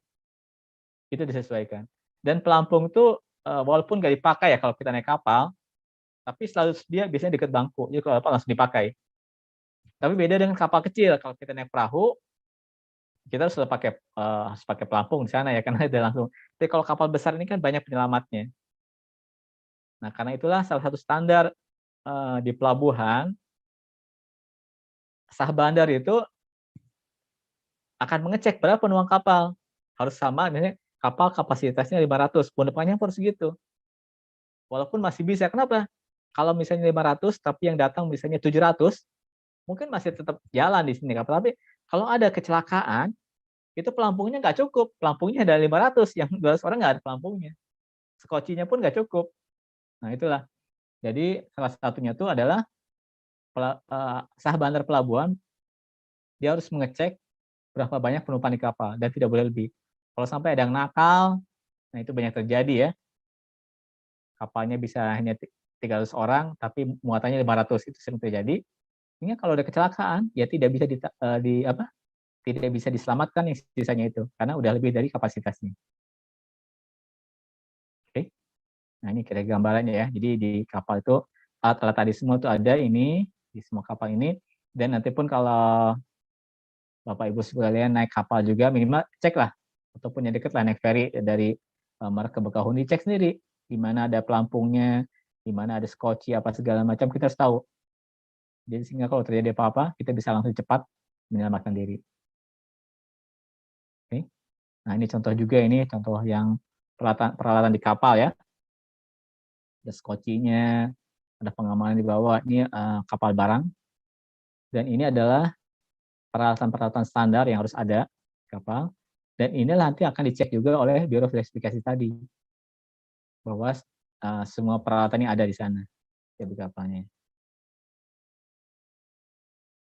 Nah ini Pak Subhan, siapa yang bertanggung jawab ketika terjadi kecelakaan kerja di kapal dan di pelabuhan? Bagaimana prosedur pelaporannya? Jadi Pak Subhan, kalau di kapal, nakoda, kapten ya, master vessel ya, tanggung jawab. Kalau di pelabuhan adalah sah bandar tadi, dia bertanggung jawab di sana. Jadi prosedur pelaporan langsung dilaporkan. Jadi kalau misalnya di kapal ada kejadian, misalnya kepala kamar mesin, ada petugas mesin, dia langsung lapor ke kepala kamar mesin, lapor ke master vessel, ke nakoda, nanti dia menanganin. Begitu juga kalau di pelabuhan, dia tetap biasa aja seperti apa ya. Ada kecelakaan, supervisor ngasih tahu ke atasnya. Itu prosedurnya, prosedur standar seperti sama kayak kita di pabrik juga, laporan ke atasannya.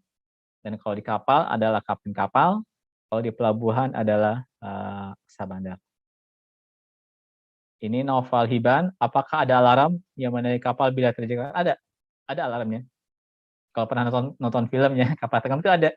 Kalau ada apa-apa tuh langsung alarmnya, ada alarmnya, ada tandanya kok. Apa tanda kebakaran, tanda tenggelam, emergency itu ada, selalu ada. Dan itu salah satu standar juga, ada di sini ya. Itu selalu standar yang harus ada dalam kapal. Nanti dicek juga oleh Biro Verifikasi. Nah, di sini ya. Harus ada tuh alarmnya tadi. Minimal kalau tidak awak kapalnya pakai fluid ngasih tahunya. Pakai fluid untuk informasinya. Tapi itu ada kok. Ada alarm yang harus nyala. Oke, itu clear ya. Ini untuk Pak Noval sama juga untuk Pak Subhan. Oke, kita lanjutkan lagi. Nah, ini kayak skoci ya, perahu penyelamat. Ada yang seperti ini modelnya, ada juga model seperti ini nih. Modelnya kayak perahu karet. Dan ini setiap kapal harus ada ini. Itu standarnya. Kapal di laut ya, harus ada ini. Coba deh kalau kita naik ferry, naik mana selalu harus ada ini. Ini standar ya. Kalau nggak ada berarti sebenarnya kapal itu tidak memenuhi syarat. bisa ada. Dan sama seperti juga waktu di kalau kita naik kapal terbang kan ada pelatihannya ya. Standarnya harusnya penumpang kapal dikasih tahu gimana cara menggunakan pelampung, menggunakan segala macamnya harus dijelaskan. Nah, jadi embel di kapal itu ada pelampung, ada skoci ya, ada pencegahan kebakaran, ada juga pelindung pencemaran laut sama safety flare. Safety flare itu ya tadi ini nih. Ini namanya safety flare ya. Untuk memberitahu kalau ada kita mengalami bencana di laut. Oke. Pak, boleh tanya, Pak? Ya, silakan. Maaf, Pak. Kalau kita nyebrang dari Batam ke Singapura ya, Pak, kan itu cross border ya, Pak? Ya. Itu security-nya tanggung jawab siapa, Pak? Syah Bandar Batam atau Syah Bandar di Singapura, Pak? Kalau ada, ya maksudnya ada sesuatu gitu, Pak. Jadi itu ada ininya Pak, biasanya itu emang sama kayak pesawat Pak ya. Jadi Syah Bandar dari mana dia berangkat sama itu ada sampai di mana dia tanggung jawab, sampai di mana juga tanggung. Jadi nanti seperti ya kata tadi ya. Jadi nanti kan ada itunya Pak sesuai apa yang tadi saya ada batas di batas negara maksudnya gitu Pak. Nah ini nih kayak gini nih. Nanti kan ada batas dari sini, ini navigasinya ya. Dari pelabuhan nanti kan dinavigasi sama ini nih kapal sampai mana, udah lewat ini sama pelabuhan tujuan dia akan monitor kayak gitu. Nanti ada batasnya. Jadi kalau kecelakaan terjadi di mana tergantung itu masih di area dia atau enggak.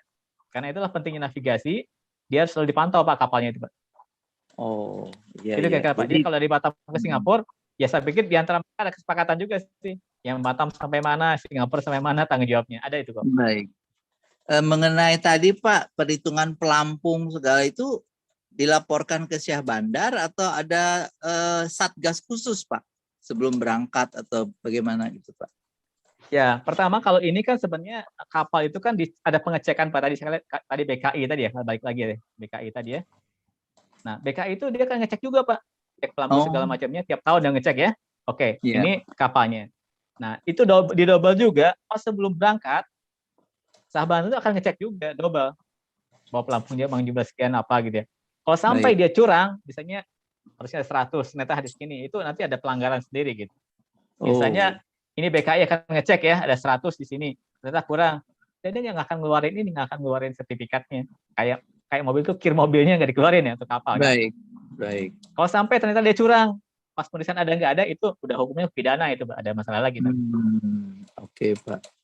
Jadi Syah Bandar tanggung jawab terhadap setiap kapal yang keluar masuk di pelabuhannya ya Pak ya? Ya ada. Nanti saya ada penjelasan juga. Ada formnya kali ya Pak ya yang mesti diisi. Ada. Sebentar Pak ya, namanya nanti surat izin berlayar. Bentar ya, sekalian saya lewat aja Pak ya. Baik. Terima kasih. Nah ini Pak, perizinan pelayaran pelabuhan. Jadi Syah Bandar itu pejabat tertinggi ya. Ini ada undang-undangnya Pak, nomor 17 tahun 2008. Yaitu mengawasi kelayakan kapal, keselamatan, keamanan, segala macam ya. Dan menerbitkan namanya surat izin berlayar. Nah, SIB ini ada syaratnya nih, macam-macam nih, ada sertifikat register segala macam, sampai ada rating sertifikat nih, sertifikat sanitasi kapal, bebas tikus segala macam lengkap, surat daftar kapal, awak kapal itu semuanya ada, juga pemeriksaan alat-alat. Nah ini udah semua lengkap, dicek juga sama Syah Bandar.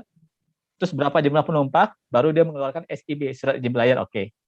Surat izin berlayar. Ya SIB ini ya syarat. Jadi emang itulah tanggung jawab dia ya. Kalau sampai misalnya dia mengeluarkan surat tapi nggak ada ini, dia kena. Tapi ada juga mungkin ada ini atau kapal langsung berlayar sendiri, itu masalah hukum juga dia melanggar ini, karena ini undang-undang Pak ya. Undang-undang ini hukum masalahnya itu. Oke, baik Pak ya. Terima kasih. Ya ini kebetulan sekalian juga saya jelaskan pada rekan sekalian. Inilah dokumennya sampai lengkap seperti ini. Ini standar dunia ISM ya, seperti ini. Tapi walaupun mungkin kalau untuk yang dekat-dekat kayak tadi kan, kayak dari Merak Bekahuni atau apa yang dekat-dekat, biasanya nggak sedetail ini. Tapi yang kita bicara standar dunia ideal, ini idealnya. Jadi kalaupun misalnya kapal pergi jauh lah, dari Jakarta ke Medan atau ke Surabaya atau sampai ke Makassar, ini semua ada semua ini. Apalagi kapal yang jauh, bawa kontainer dari Indonesia, Singapura, ke Jepang, mana ya, ini pasti lengkap semua ini. Dan ini semua dicek berkala, dan sertifikat ini pun tadi lah dari ISM sama SOLAS tadi ya, ini dipegang semua oleh kapal. Dan kalau ada yang tidak sesuai, ya cepat perbaiki. Ya contoh sederhana inilah, ini lucu juga ya. sampai ada namanya derating certificate, sertifikat bebas tikus. Kok aneh, kok ada tikus ya? Ya benar itu. Sampai tikus pun jangan ada di kapal. Kalau tikus di kapal, berangkat dari sini ya, itu pergi ke Singapura, tikusnya turun di Iya, Singapura, Jepang, sampai seperti itu ya. Ini sejak zaman dulu, akhirnya dibuatlah peraturan dunia seperti ini. Ini Baik. dokumen-dokumen harus ada sebelum kapal berlayar. Dan satu lagi adalah daftar awak kapal ini, mungkin daftar penumpang ini yang sering terjadi di negara kita tidak ditaati itu Pak. Daftarnya 300, yang berangkatnya 500. Itu sering terjadi itu. Dan itu kalau terjadi ya tanggung jawabnya dari yang kapten kapalnya berarti itu. Oke, ini Pak Naufal, apakah setiap tahun modifikasi kapal harus berkembang teknologinya? Ya tergantung itu sih Pak, tergantung tergantung kesepakatan. Kayak kalau ya untuk komunikasi, untuk ini Pak ya, untuk yang ini emang ini harus mengikuti komunikasi, mengikuti perkembangan dunia. Jadi kalau sekarang dunia udah pakai alat-alat ini, kapal pun harus ngikutin. Kalau dia pasti pakai teknologi yang lama, dia tidak bisa nih, tidak nyambung ke satelit, tidak ada ini segala macam bermasalah dia. Dan itu ada standarnya juga, ada acuannya, apa yang perlu kayak tadi kan alat-alat ini semua nih, alat-alat navigasi ini ada standar juga versinya ya, kayak kita mungkin ada Windows-nya atau kalau kita ada Android-nya, iOS versi berapa itu ada. Nah, itulah orang-orang di kapal ABK khusus masalah komunikasi dia harus tahu ini semua. Itu ya Pak Noval ya. Nah, ini Reza Mualik, kalau alat keselamatan di kapal pengecekannya sama saat survei kapal oleh badan sertifikasi atau gimana ya. Jadi ini 2 kali ya. Jadi pertama, jadi tadi itu kan pas pengecekan tadi oleh ini misalnya BKI ya, ini BKI ya. Dia kan ngecek juga nih sama kapal BKI. Itu pertama ya. Yang kedua, di pelabuhan itu kan dicek juga kan bahwa ini lengkap semuanya itu. Jadi bertahap. Nah, kalau 3 juga kalau misalnya buat kayak proyek, kayak saya pernah handle proyek misalnya kayak kapal ini Pak ya, ini kapal yang tadi, kapal yang ini nih. Nah, ini kapal dulu saya pernah ngebantu ada kapal yang kerja di Tangguh, Papua untuk British Petroleum. Itu sama BP dicek lagi tuh, benar nggak ini pelampungnya berapa, keselamatan dites semua, sudah detail, udah beres, oke, baru diperbolehkan oleh dia. Jadi itu bertahap ya, berlapis gitunya. Tapi awalnya adalah dari Badan Sertifikasi Kapal, karena dia yang tiap tahun mengeluarkan sertifikat nih, sertifikat kelaikan kapal itu. Gitu kira-kira ya untuk Pak Riza jawabannya. Oke, kita lanjutkan lagi ya. Bentar sekali lagi. Ini udah tadi. Nah, terus sistem pemadam kebakaran, ini standar. Dan ini penting sekali, ini harus benar-benar lengkap semuanya, air segala macam. Ada karena kasus yang terjadi waktu kapal Tampomas tahun 84 itu. Kan ternyata kebakaran itu adalah, kan dia bawa mobil di bawahnya itu, mobilnya terbakar, ininya nggak jalan, nggak bisa memadamkan api. Pakai aja aparnya habis. Sehingga akhirnya membesari sebenarnya kasus Tampomas itu, awalnya kecil. Ada kapal yang di bawah sana terbakar, bensinnya gitu ya. Tapi nggak bisa dipadamkan, karena alat ini nggak lengkap. Jadi ini pun penting sekali, karena kalau kebakaran di laut tuh sangat susah sekali ya untuk penanganannya, nggak mudah. Jadi harus lengkap ininya pemadam kebakarannya. Dan timnya pun ABK sama awak kapal pun harus sering latihan drill. Ya sama kayak di pabrik juga, harus ada sering latihannya kalau ada untuk kebakaran. Oke, nah kayak tadi juga sekarang untuk kondisi alam ya, kayak gelombang tinggi, apa segala macam, zaman dulu seperti itu, zaman sekarang udah bisa sih. Ya pakai ramalan cuaca, pakai apa, bisa menghindari. Ada juga namanya sistem balas. Balas itu kayak penyeimbang kapal ya. Ini teknologi baru di kapal ya. Tahu juga konstruksi kapal yang kuat, lampu laut, dan navigasinya. Dan utamanya adalah ya ini, nahoda sama ABK ini kalau udah ahli itu bisa ada ngadepin itu semua. Oke, Pak Ahmad Denny, apakah biro klasifikasi kapal dapat berubah tiap tahun atau harus sesuai? Biasanya harus sesuai, Pak. Jadi kalau kita pakai BKI di awal, pakai BKI seterusnya. Pakai DNV, pakai RINA, itu. Biasanya gitu. Karena kan walaupun standar sama, tapi masing-masing itu dia punya ini. Kecuali kayak tadi ya, tadi kan Pertamina tadi akhirnya dia punya 2, lihat ya, yang tadi ya. Kapal Pertamina itu dia punya 2 klasifikasinya. Nah, tadi ya. Nah, ini kapal Pertamina 2 dia. punya BKI dan punya ABS. Tapi double gitu ya dia punya. Bisa juga dia punya 2 gitu. Tapi intinya biasanya kalau sekali itu ya terus-terusan pakai itu dia. Dan kapal pun ya harus ada itu juga, dibuat tahun berapa harus ada tuh. Kapal ini dibuat tahun berapa. Satu lagi bendera, ya bendera kapal jelas ya. Benderanya bendera Indonesia, bendera mana-mana itu sesuai juga dengan pas klasifikasi awalnya. Kayak sekarang orang kan, kok ada bendera Panama, bendera mana. Jadi ada satu negara kayak Panama itu kenapa banyak kapal di dunia benderanya Panama. Jadi dia tuh emang salah satu penghasilan Panama itu ya registrasi kapal. Jadi kapal ke sana daftar ke Panama dia dapat masuk itu aja sebenarnya. Karena itu banyak kapal benderanya Panama, padahal yang punyanya negara-negara berbagai negara. Oke, kita lanjutkan ya. Ini udah tadi kebakaran. Ini tadi udah saya jelaskan perizinan pelayaran pelabuhan. Jadi surat izin berlayar dikeluarkan oleh administrasi pelabuhan. Nah, ini pelabuhan seperti apa ya? Mereka punya standar untuk keselamatannya.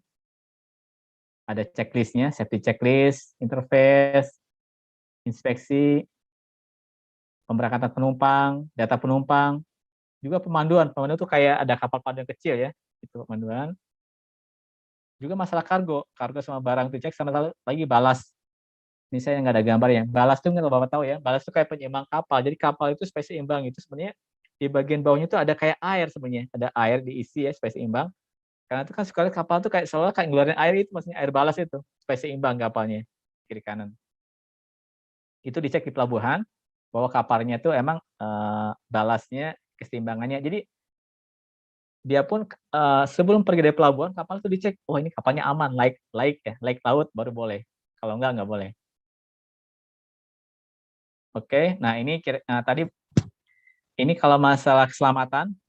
Jadi ini kalau kapal udah di laut itu, ini ada standar juga keselamatannya itu. Jadi ini berbagai pihak, Pak.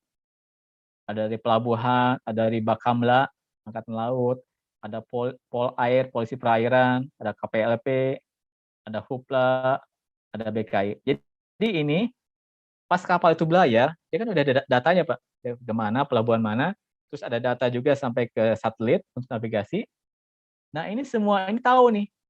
Angkatan Laut segala macamnya tahu, oh kapalnya di sana. Jadi kalau sesuatu terjadi, dia kan cepat menanganinya.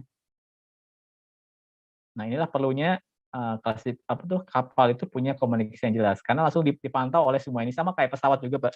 Pesawat kan pas berangkat ya, dipantau terus posisinya di mana. Ini pun sama kapal dan ini semua dia akan ngawasin. Itu bedanya kalau kapal liar ya.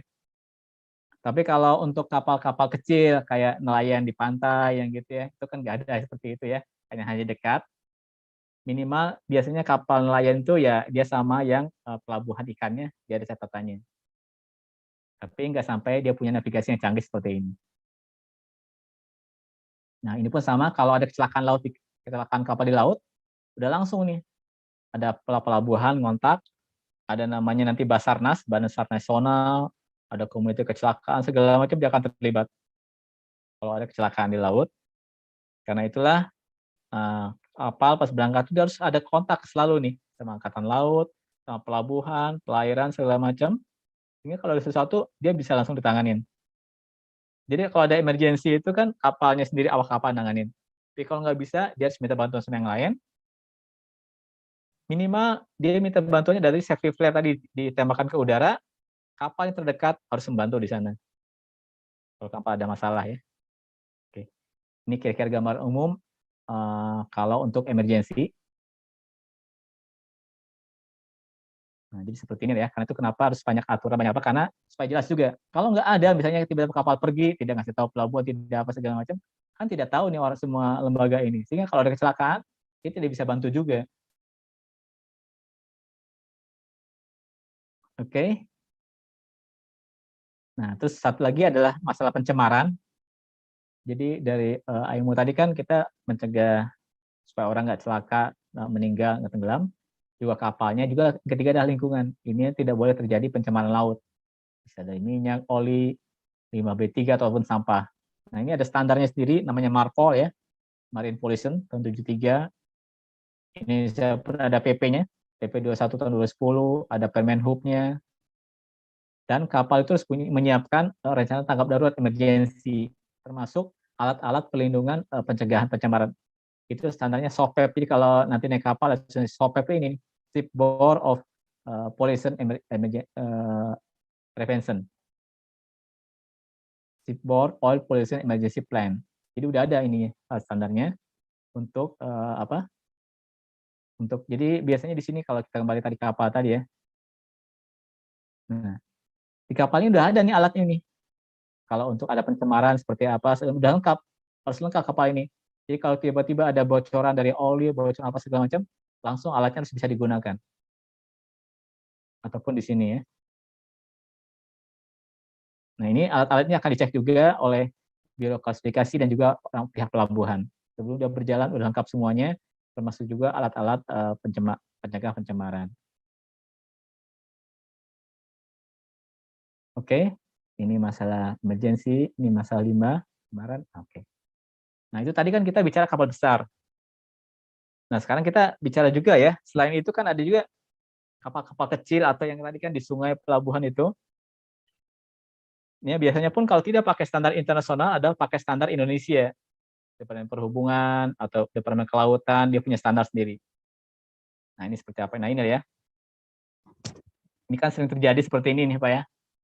Ada kapal yang ini nih, tenggelam atau ada ini miring gini ya. Ini contoh kayak di Sumatera atau Kalimantan banyak ya kita pakai kapal-kapal seperti ini. Nah, ini kapal penyeberangan. Nah, ini kapal-kapal kecil lah, naik kita di danau juga. Sekarang ingat standarnya Pak ya, minimal harus pakai pelampung. Jadi kalau kayak gini sebenarnya kalau standar sekarang udah nggak boleh Pak, kecuali yang dekat ya. Tapi kalau sekarang ini orang pakai ini harus pakai pelampung seperti ini. Ini peraturannya. Kenapa? Kalau ada apa-apa dia nggak bisa menyelamatkan diri. Nggak bisa kita berenang semua orang ini ya. Jadi ingatkan kalau Bapak naik di perahu, di danau, di sungai mana harus seperti ini sekarang Pak. Minta pelampungnya, petugas pakai pelampung. Dan ini harus ada sosialisasi juga, selalu kita ingatkan. Karena banyak kejadian orang nekat aja udah begini. Nah, pas udah ada tenggelam seperti ini udah nggak bisa apa lagi. Atau seperti ini ya, terbalik perahunya. Dan ini walaupun sebenarnya ada peraturan dari Perhubungan, dari pemerintah setempat, dari perikanan, tapi nggak selalu ditaati. Nah, saya kebetulan tren di sini, Bapak Ibu juga kalau punya saudara, punya siapa yang seperti ini, coba kita ingatkan, minimal harus punya pelampung kalau kita naik kapal seperti ini. Atau kalau nggak ada, yaudah kita jangan naik, bahaya itu. Walaupun dekat ya, karena banyak kejadian. Ya kalau di sini dekat di Bandung ini kan ada danau Danau Saguling. Kan orang suka lewat Pak, melintas. Nggak jauh sih, paling hanya 1-2 kilo nyebrang ke sana ya. Orang pakai perahu seperti ini. Ya kebanyakan sih aman-aman aja.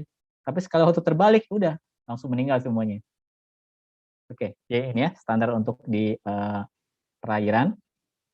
Walaupun nggak ada standar dunianya, tapi Indonesia punya standar dan kita minimal kita sadarkanlah rekan-rekan kita, saudara-saudara kita agar bisa selamat.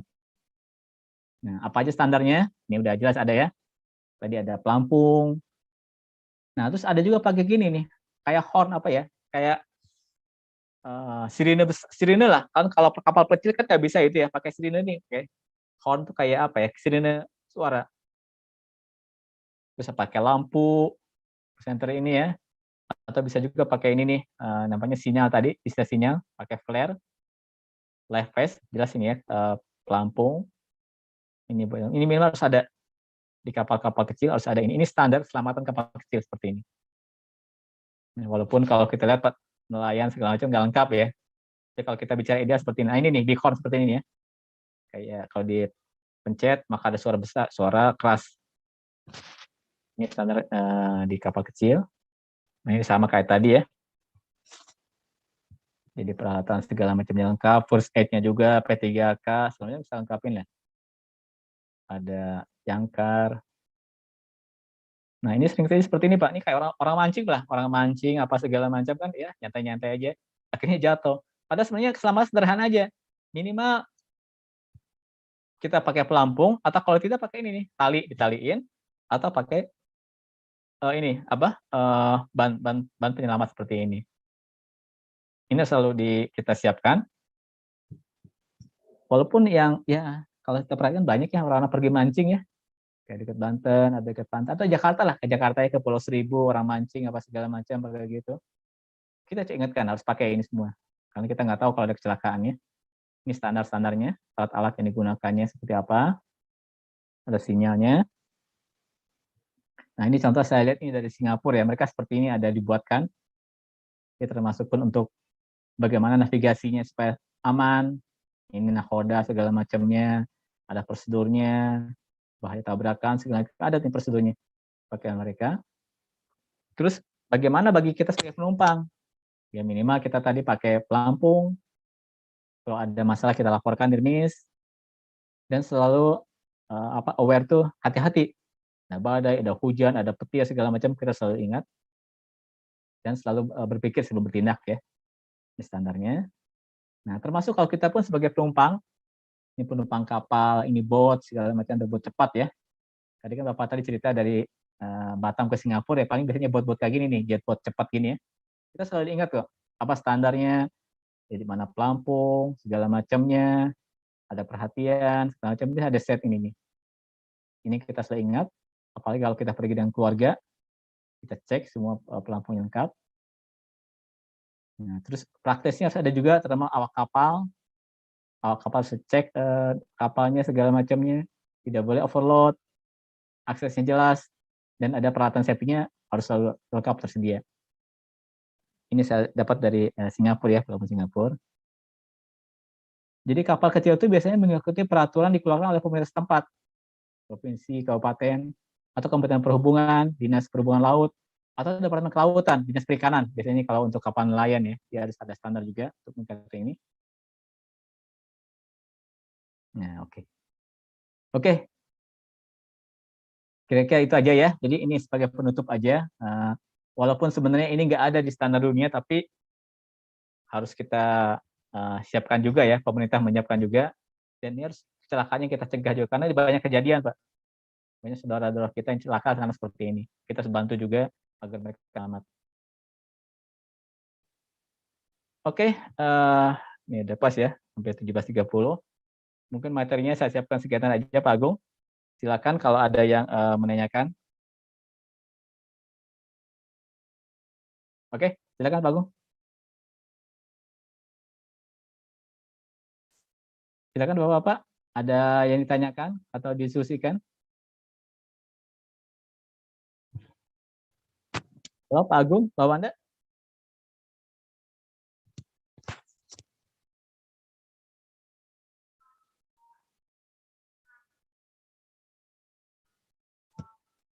Halo?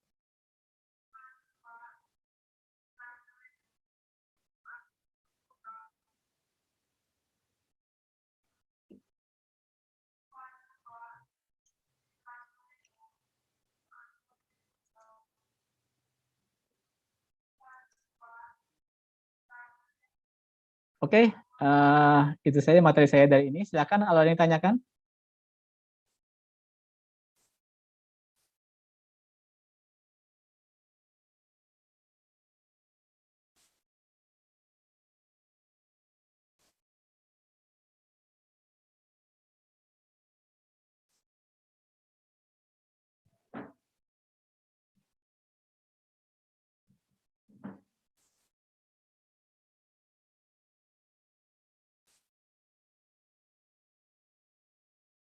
Oke, silakan Bapak Ibu sekalian.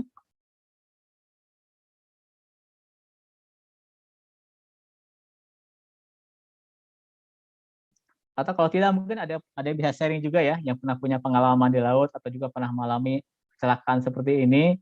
Mungkin bisa kita sharing juga di antara kita ya. Jadi bisa untuk menambah wawasan kita juga. Silakan.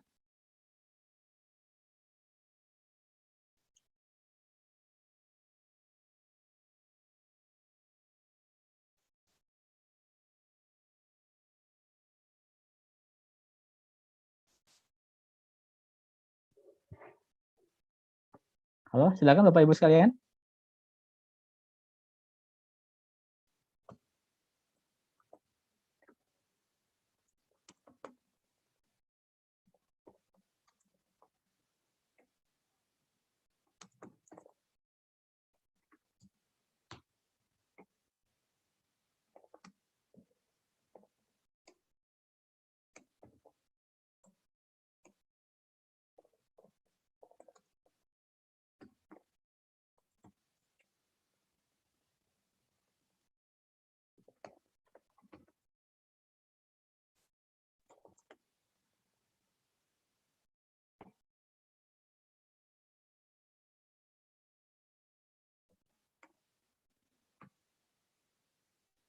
Oke, ini pertanyaan dari Noval. Apakah boleh membuat alat keselamatan bila terjadi kecelakaan di laut, kecelakaan kapal? Kurang jelas ya. Noval, mungkin silakan langsung ini aja, langsung ditanyakan aja. Apa maksudnya pertanyaannya? Silakan dibuka, Wanda.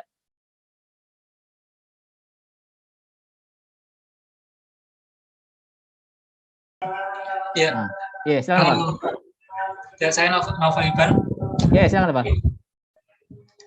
Ini saya tanyakan apakah boleh membuat, saya kan anak teknik.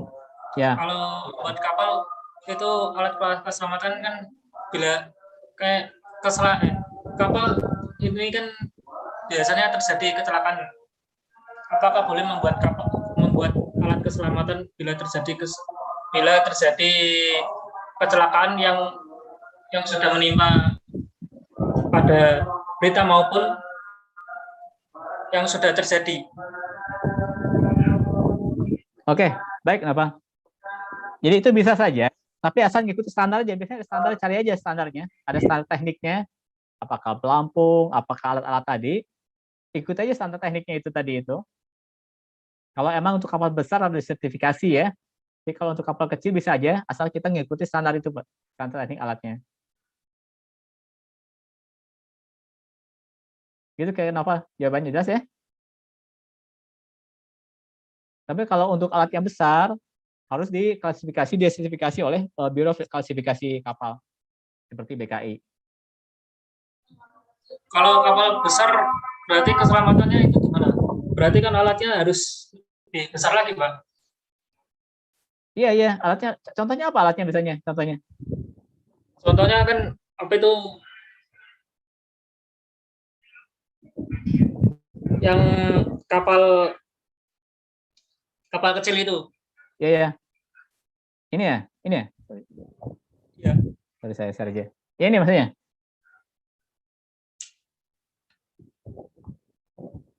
Iya, Pak. Ini Novel maksudnya ini? Iya. Iya, bisa aja. Silakan bisa dibuat ini kok. Ikuti standarnya, kalau hanya ini ya. Kan kayak pelampung juga gampang ya, atau ban penyelamat, segala macamnya ya. Flare. Ya, beberapa ini ada standarnya ya. Kayak radio segala macamnya. Kalau yang bisa dibuat, silakan dibuat, tapi ikuti standarnya, Pak. Standarnya apa ya? Misalnya tadi kan Oh iya, baik. jangkar atau apa ya. Tapi kalau alat-alat seperti ini kan udah standar nih. Kayak P3K apa aja. Kayak pelampung juga, pelampung udah standarnya. Kita nggak bisa buat sendiri ya, pelampung. Kalau ini bisa diganti ban, misalnya nih kan ya.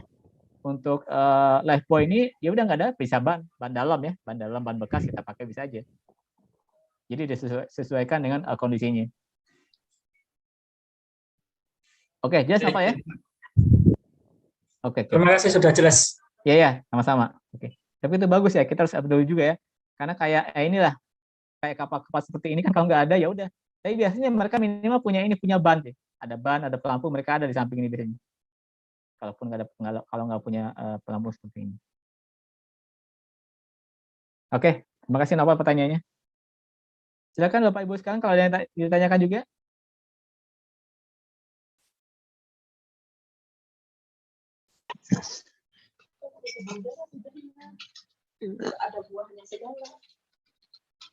Ya, silakan Ibu. Siapa ya? Silakan ditanyakan.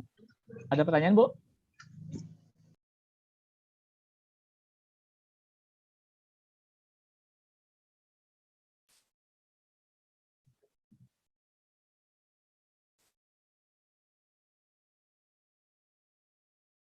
Oke, Bapak Ibu sekalian silakan. Ada yang tanyakan lagi? Oke. Saya tambahkan juga ya. Jadi ini alat-alat ini semua, kayak alat tadi ya, harus selalu kita cek berkala. Kenapa? Karena bisa jadi kan ada masa pakainya ya. Ada masa pakainya alat ini. Bentar ya. Nah, kayak alat-alat ini semua. Ini ada masa pakainya. Kayak pelampung segala macamnya itu harus kita cek. Kayak pelampung pun kalau udah kelamaan harus kita buang, ada expirednya. Karena itu kenapa kita perlu pengecekan berkala setiap tahun. Karena kalau barang-barang udah expire harus diganti. Tapi kalau masih dipakai, bisa terjadi kecelakaan, alatnya tidak berfungsi karena sudah rusak. Termasuk juga apa segala macamnya harus kita cek itu berkala.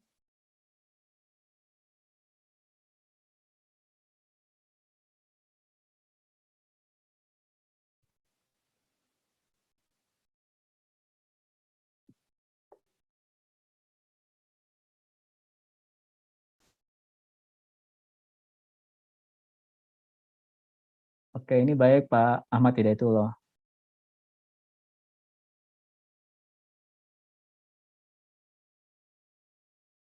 Atau bisa langsung bicara aja Pak Ahmad ya, silakan disampaikan aja Pak Hayat. Langsung bicara ya sebenarnya. Pak Ahmad menanyakan tentang training ini ya sebenarnya. Nah ini. Silakan Ahmad. Ya, selamat sore Pak. Sore ya. Ya, saya ada pertanyaan Pak terkait BSS Bosiat sama Kuwait ini. Itu kan biasanya hanya untuk industri offshore oil and gas ya Pak. Iya ya. Nah itu apakah biasanya di-provide dari perusahaannya atau dari individu sebelum masuk ke industrinya Pak? Kalau misalnya dari pengalaman Bapak di industri HSE ini. Terus yang kedua, apakah standar-standar ini itu memiliki guidebook atau handbook yang bisa diakses umum nggak sebelum sertifikasi gitu misalnya? Terima kasih Pak.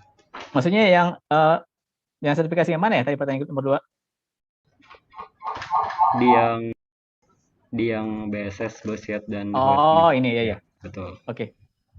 Jadi kalau training ini emang ini persyaratan ya. Kalau orang kerja di offshore, lepas pantai ini. Dan ini trainingnya mahal bayarnya ya lumayan. Tapi biasanya emang di-provide oleh perusahaan. Jadi kalau kita udah kerja, ternyata kita sekolah itu perlu ke sana ya. Kita perlu ke lepas pantai, tapi ternyata perusahaan lah yang akan membayarin. Sebab kalau kita bayar sendiri untuk ini, tapi kita nggak kerja ya mubazir juga ya, dan ini mahal. Jadi biasanya ini di-provide oleh perusahaan Pak Ahmad ya, Pak itu ya. Jadi bukan oleh pribadi kok. Kecuali emang dia ada kesepakatan, misalnya dia ahli apa, harus melakukan itu, dia harus ikut training ini. Karena ini ada masa berlakunya, tahun atau berapa tahun ya, atau 3 tahun ada expiry-nya. Jelas Pak ya? Terus tadi yang kedua apa? Lupa lagi saya pertanyaannya. Oh ya, ini manualnya ada kok, ini ada buku bisa dipelajari kok. BSS apa, basic survival segala macamnya, ada standarnya, ada bisa di searching aja di Google, ada kok itu dasarnya. Tapi yang penting sebenarnya ini ada prakteknya Pak. Kayak HUES ini ada prakteknya kayak di kolam ya, ada kayak kolam besar, kita rakit langsung di sana, dan udah selesai training, ada tesnya itu ada tertulis dan praktek, baru dia dapat sertifikat. Jadi kalau persiapan silakan dipersiapan, lihat seperti apa teknisnya, dan nanti ya bisa kita coba sebelumnya ya. Mungkin itu penjelasannya ya. Bisa clear ya Pak? Oke, tadi Pak ini ya, siapa Pak Ahmad ya. Oke, clear ya Pak Ahmad ya? Sudah Pak, aman Pak. Ya, sama-sama. Jadi emang kalau kita kerja di migas ini syarat seperti ini, kayak training ini. Dan emang biasanya perusahaan yang handle itu kok. Kalau pengen belajar bisa aja. Tapi guidebook-nya ya biasanya orang yang udah ikut training ya, untuk ini, udah ikut dia punya. Kalau nggak ada kita bisa searching kok di online kok. Atau kalau nggak pinjam aja sama orang yang udah pernah ikut training ini. Tapi intinya training ini adalah keahlian Pak. Jadi bukan teori, keahlian langsung kok. Gimana dia handle-nya itu. Oke, itu aja dari Pak Ahmad ya. Terima kasih pertanyaannya.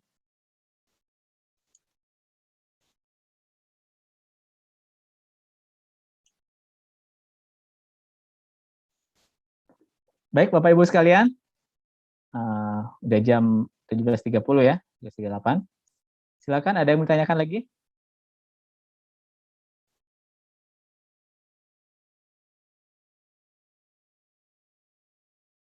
Oke, Pak Agung atau Wanda silakan ada yang mau disampaikan ke depannya, atau Abdel, silakan. Iya Pak Hendra, saya udah dapat dari Pak Agung, apabila udah tidak ada pertanyaan mungkin boleh ditutup Pak. Mungkin Pak Hendra ada kata sambutan terakhir untuk series berikutnya, kisi-kisinya mungkin Pak. Oh ya, oke. Ya baik, terima kasih ya. Baik, silakan kalau nggak ada pertanyaan. Jadi selain nanti kan kita yang akan dapat sertifikat akan ada tes ya, ikut tes online ya. Jadi tes online-nya pertanyaannya adalah pilihan ganda, ada sekitar 30 pertanyaan. Dan ya pertanyaannya adalah dari bahan-bahan yang saya sampaikan, silakan dipelajari aja ini. Nanti kan Abdel dikirim ya, masing-masing peserta dapat presentasi ini. Nanti silakan dipelajari dari teorinya. Kalaupun gas ini banyak kok, bisa di googling juga dari teori tadi ya, masalah apa tadi? Masalah SOLAS, masalah ISM, segala macam itu banyak standar-standarnya. Silakan dipelajari karena soal-soalnya berhubungan dari sana kok. Dan yang kedua, walaupun nggak ada di sini, tadi kan saya jelaskan juga masalah keselamatan di perairan ya, danau, pelabuhan itu yang nggak ada standarnya. Itu silakan mungkin kita pakai apa ya logika dasar aja. Tapi saya berharap minimal kita bisa bantu juga lah.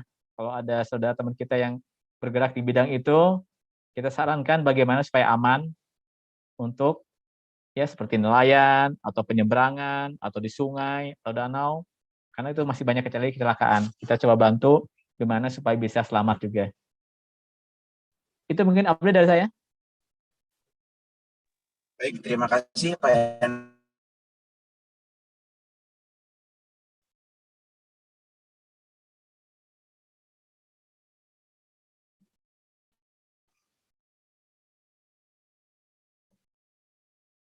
Kalau ujiannya kapan Abel? Udah mulainya hari apa? Hari Senin katanya mulai ya?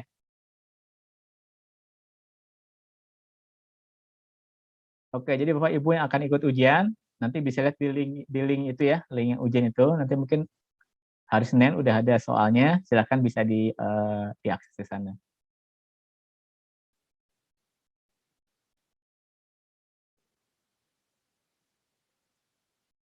Oke, Abel silakan, kalau nggak ada kita tutup aja. Bapak Ibu nggak ada tanya lagi?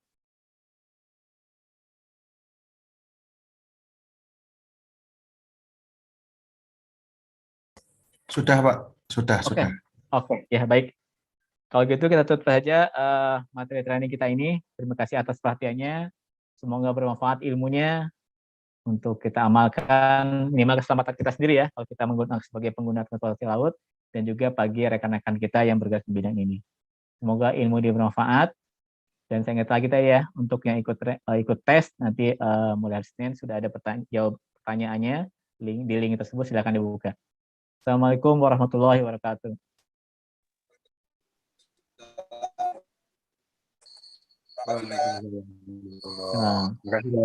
Waalaikumsalam warahmatullahi wabarakatuh. Terima kasih Pak Hendra. Ya, sama-sama.